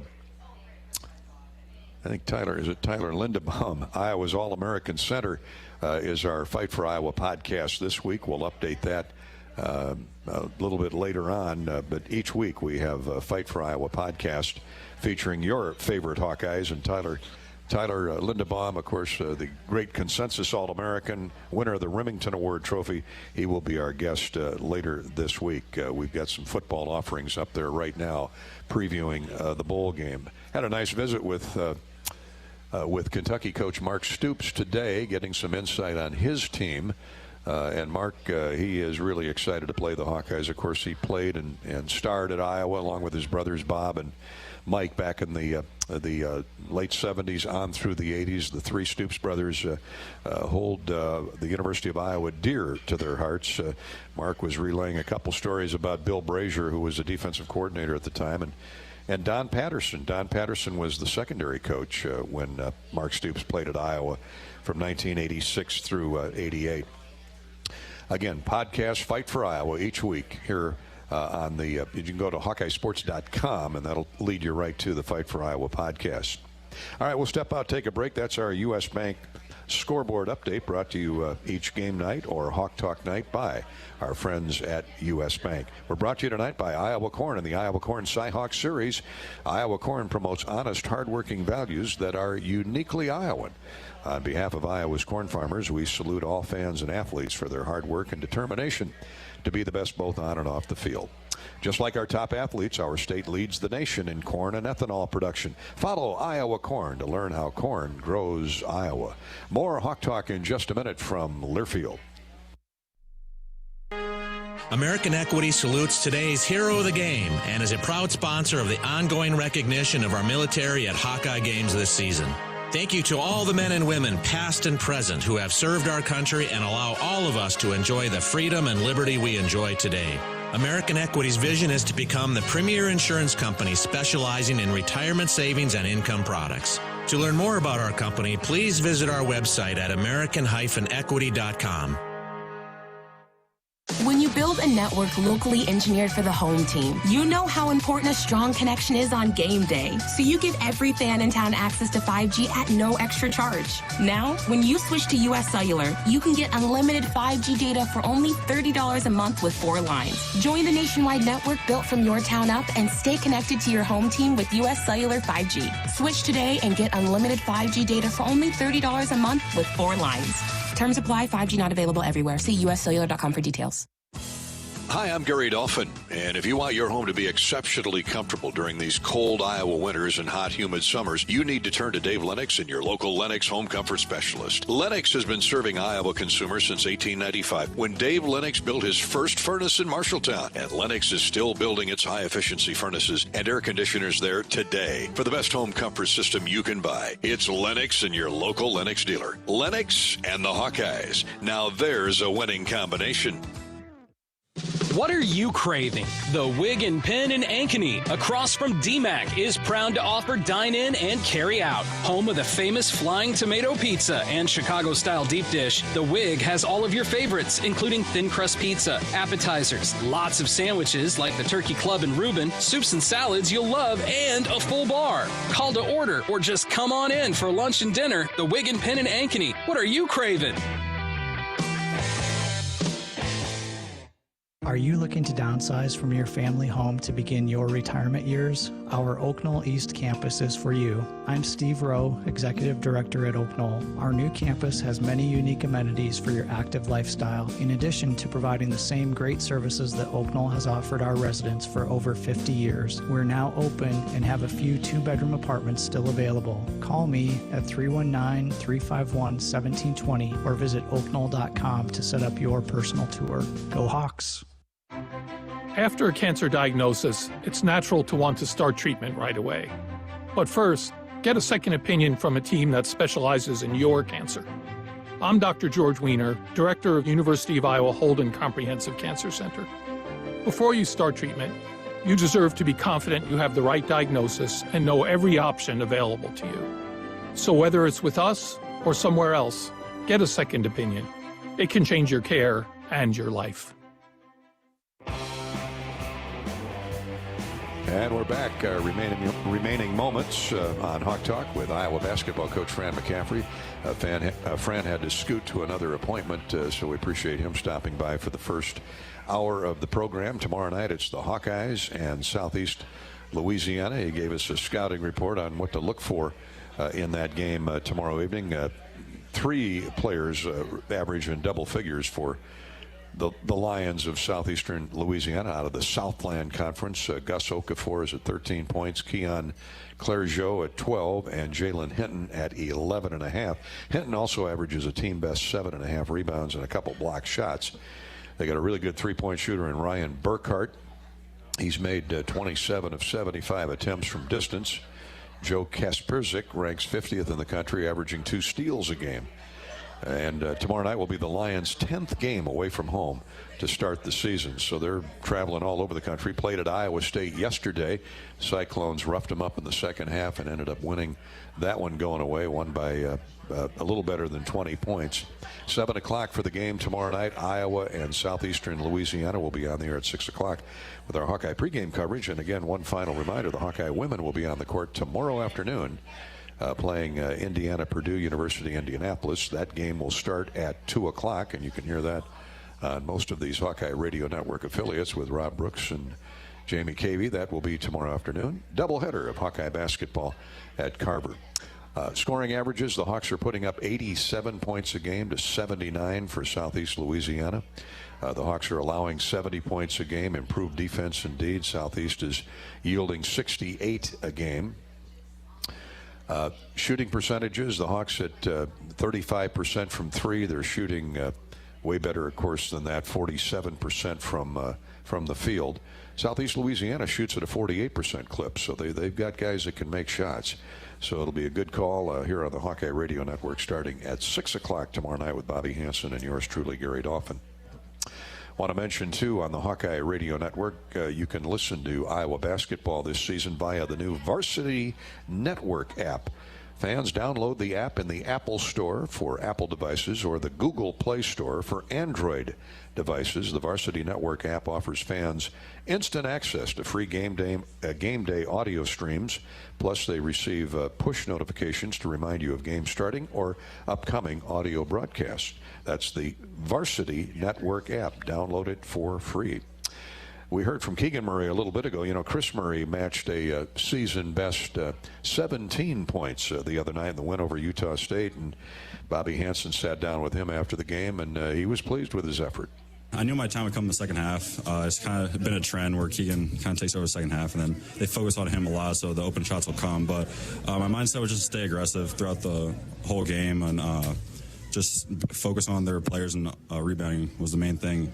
And holding Bean to really nothing in the second half. The game and foul trouble was pretty big, and our on-ball defense was really good. It forced them into a lot of turnovers, which ultimately helped our fast break game a lot. And I don't think they had any fast break points here, so our fast break defense was also pretty good. Talk about your defense as a whole. It's got to start at the middle of the first half. You closed them out, 8-0 run, and then didn't let up in the second half. Emphasis on defense and rebounding?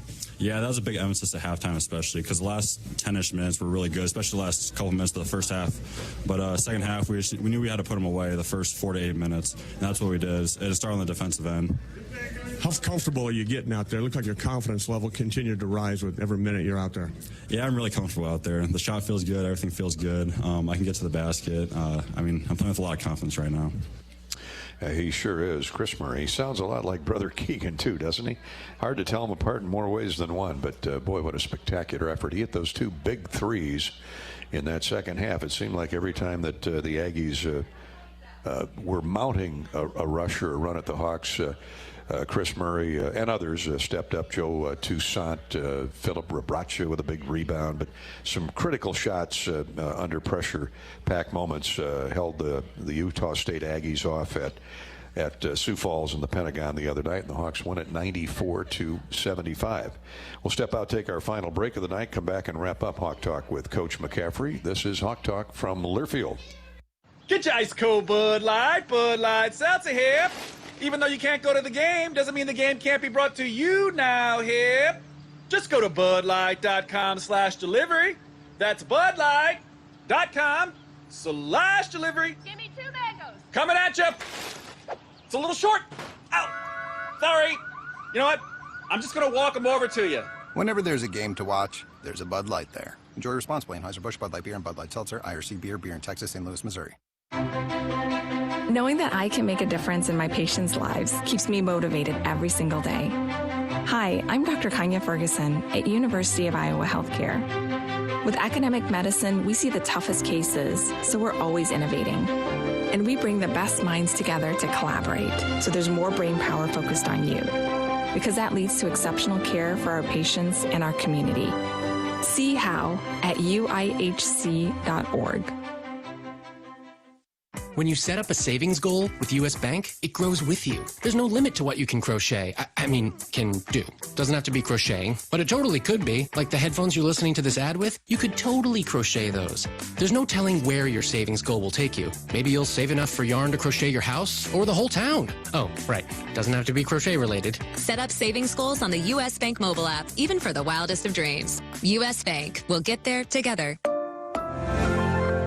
Equal housing lender, member FDIC. There's a sense of pride that comes from the life of a farmer. How many people can say they have a famous tan named after them, or be known for their wave when they drive past neighbors and strangers alike on a 2-lane road? Whether it's a farmer's tan or the farmer's wave, we are proud to be known for a lot of things. We feel that pride every night at the dinner table, knowing we feed our family and yours. Iowa Corn is proud to be on the sidelines cheering on the Iowa Hawkeyes. In Iowa, we grow corn, but the truth is corn grows Iowa.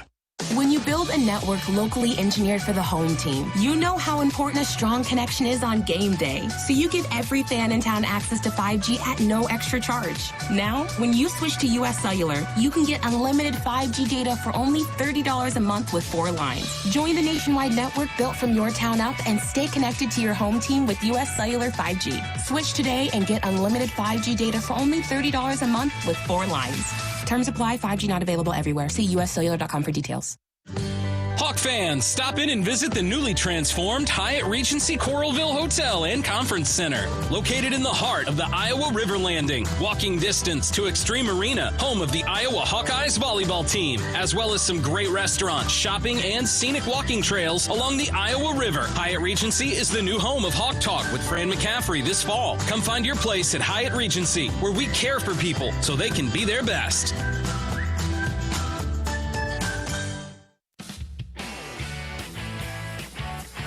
Hawk Talk with Fran McCaffery in our final minutes here from the Edgewater Grill and Bar in the Hyatt Regency. I'm Gary Dolphin. Thanks so much for tuning in tonight. How could I miss the note on Iowa women's basketball tomorrow that it's Ugly Sweater Day?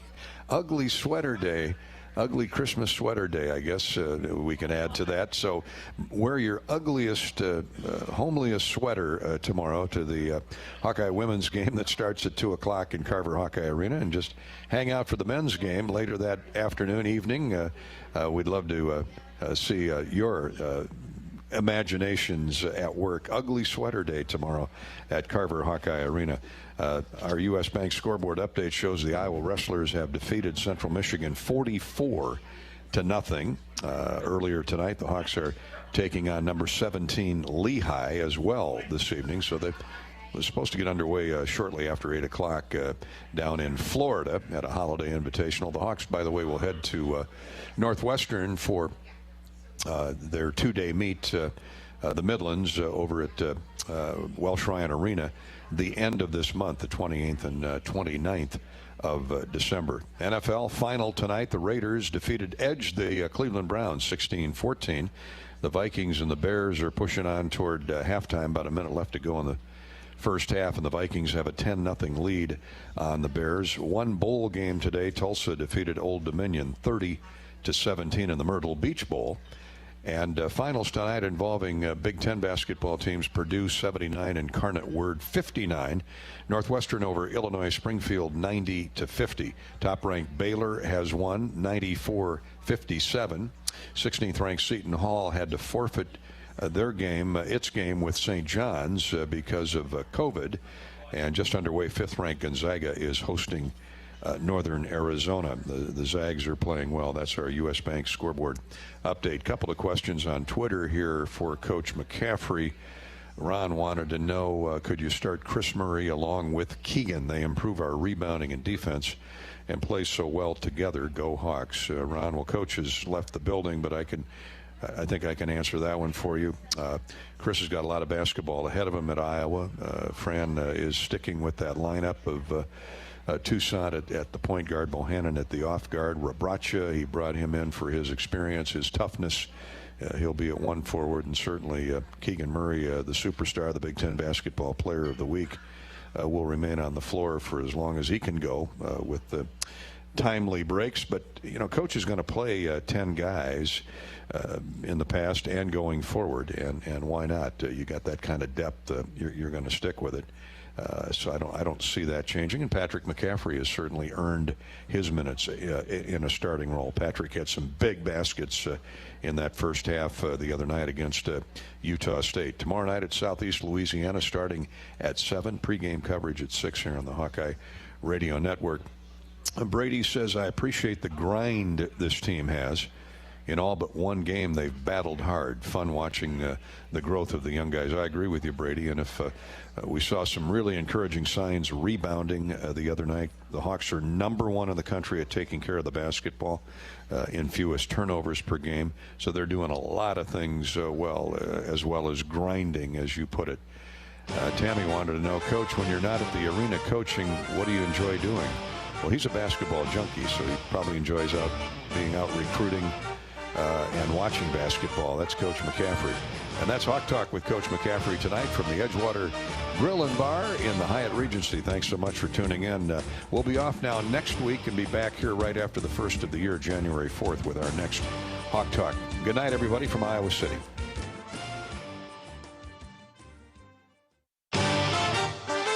On the Hawkeye Sports Network from Learfield, live from the Hyatt Regency, this has been Hawk Talk with Fran McCaffery, brought to you by Bud Light. It's for the fans. Brought to you by Ford, inviting you to visit your local Ford store or buyfordnow.com. Hy-Vee, the official grocer partner of Iowa Hawkeyes basketball. Hy-Vee, where there's a helpful smile in every aisle. U.S. Bank, life keeps moving. We're here for every step. U.S. Bank, member FDIC. U.S. Cellular, today's game, brought to you by U.S. Cellular, America's locally grown wireless. And by Hyatt Regency, caring for people so they can be their best. The preceding has been a Learfield presentation on the Hawkeye Sports Network.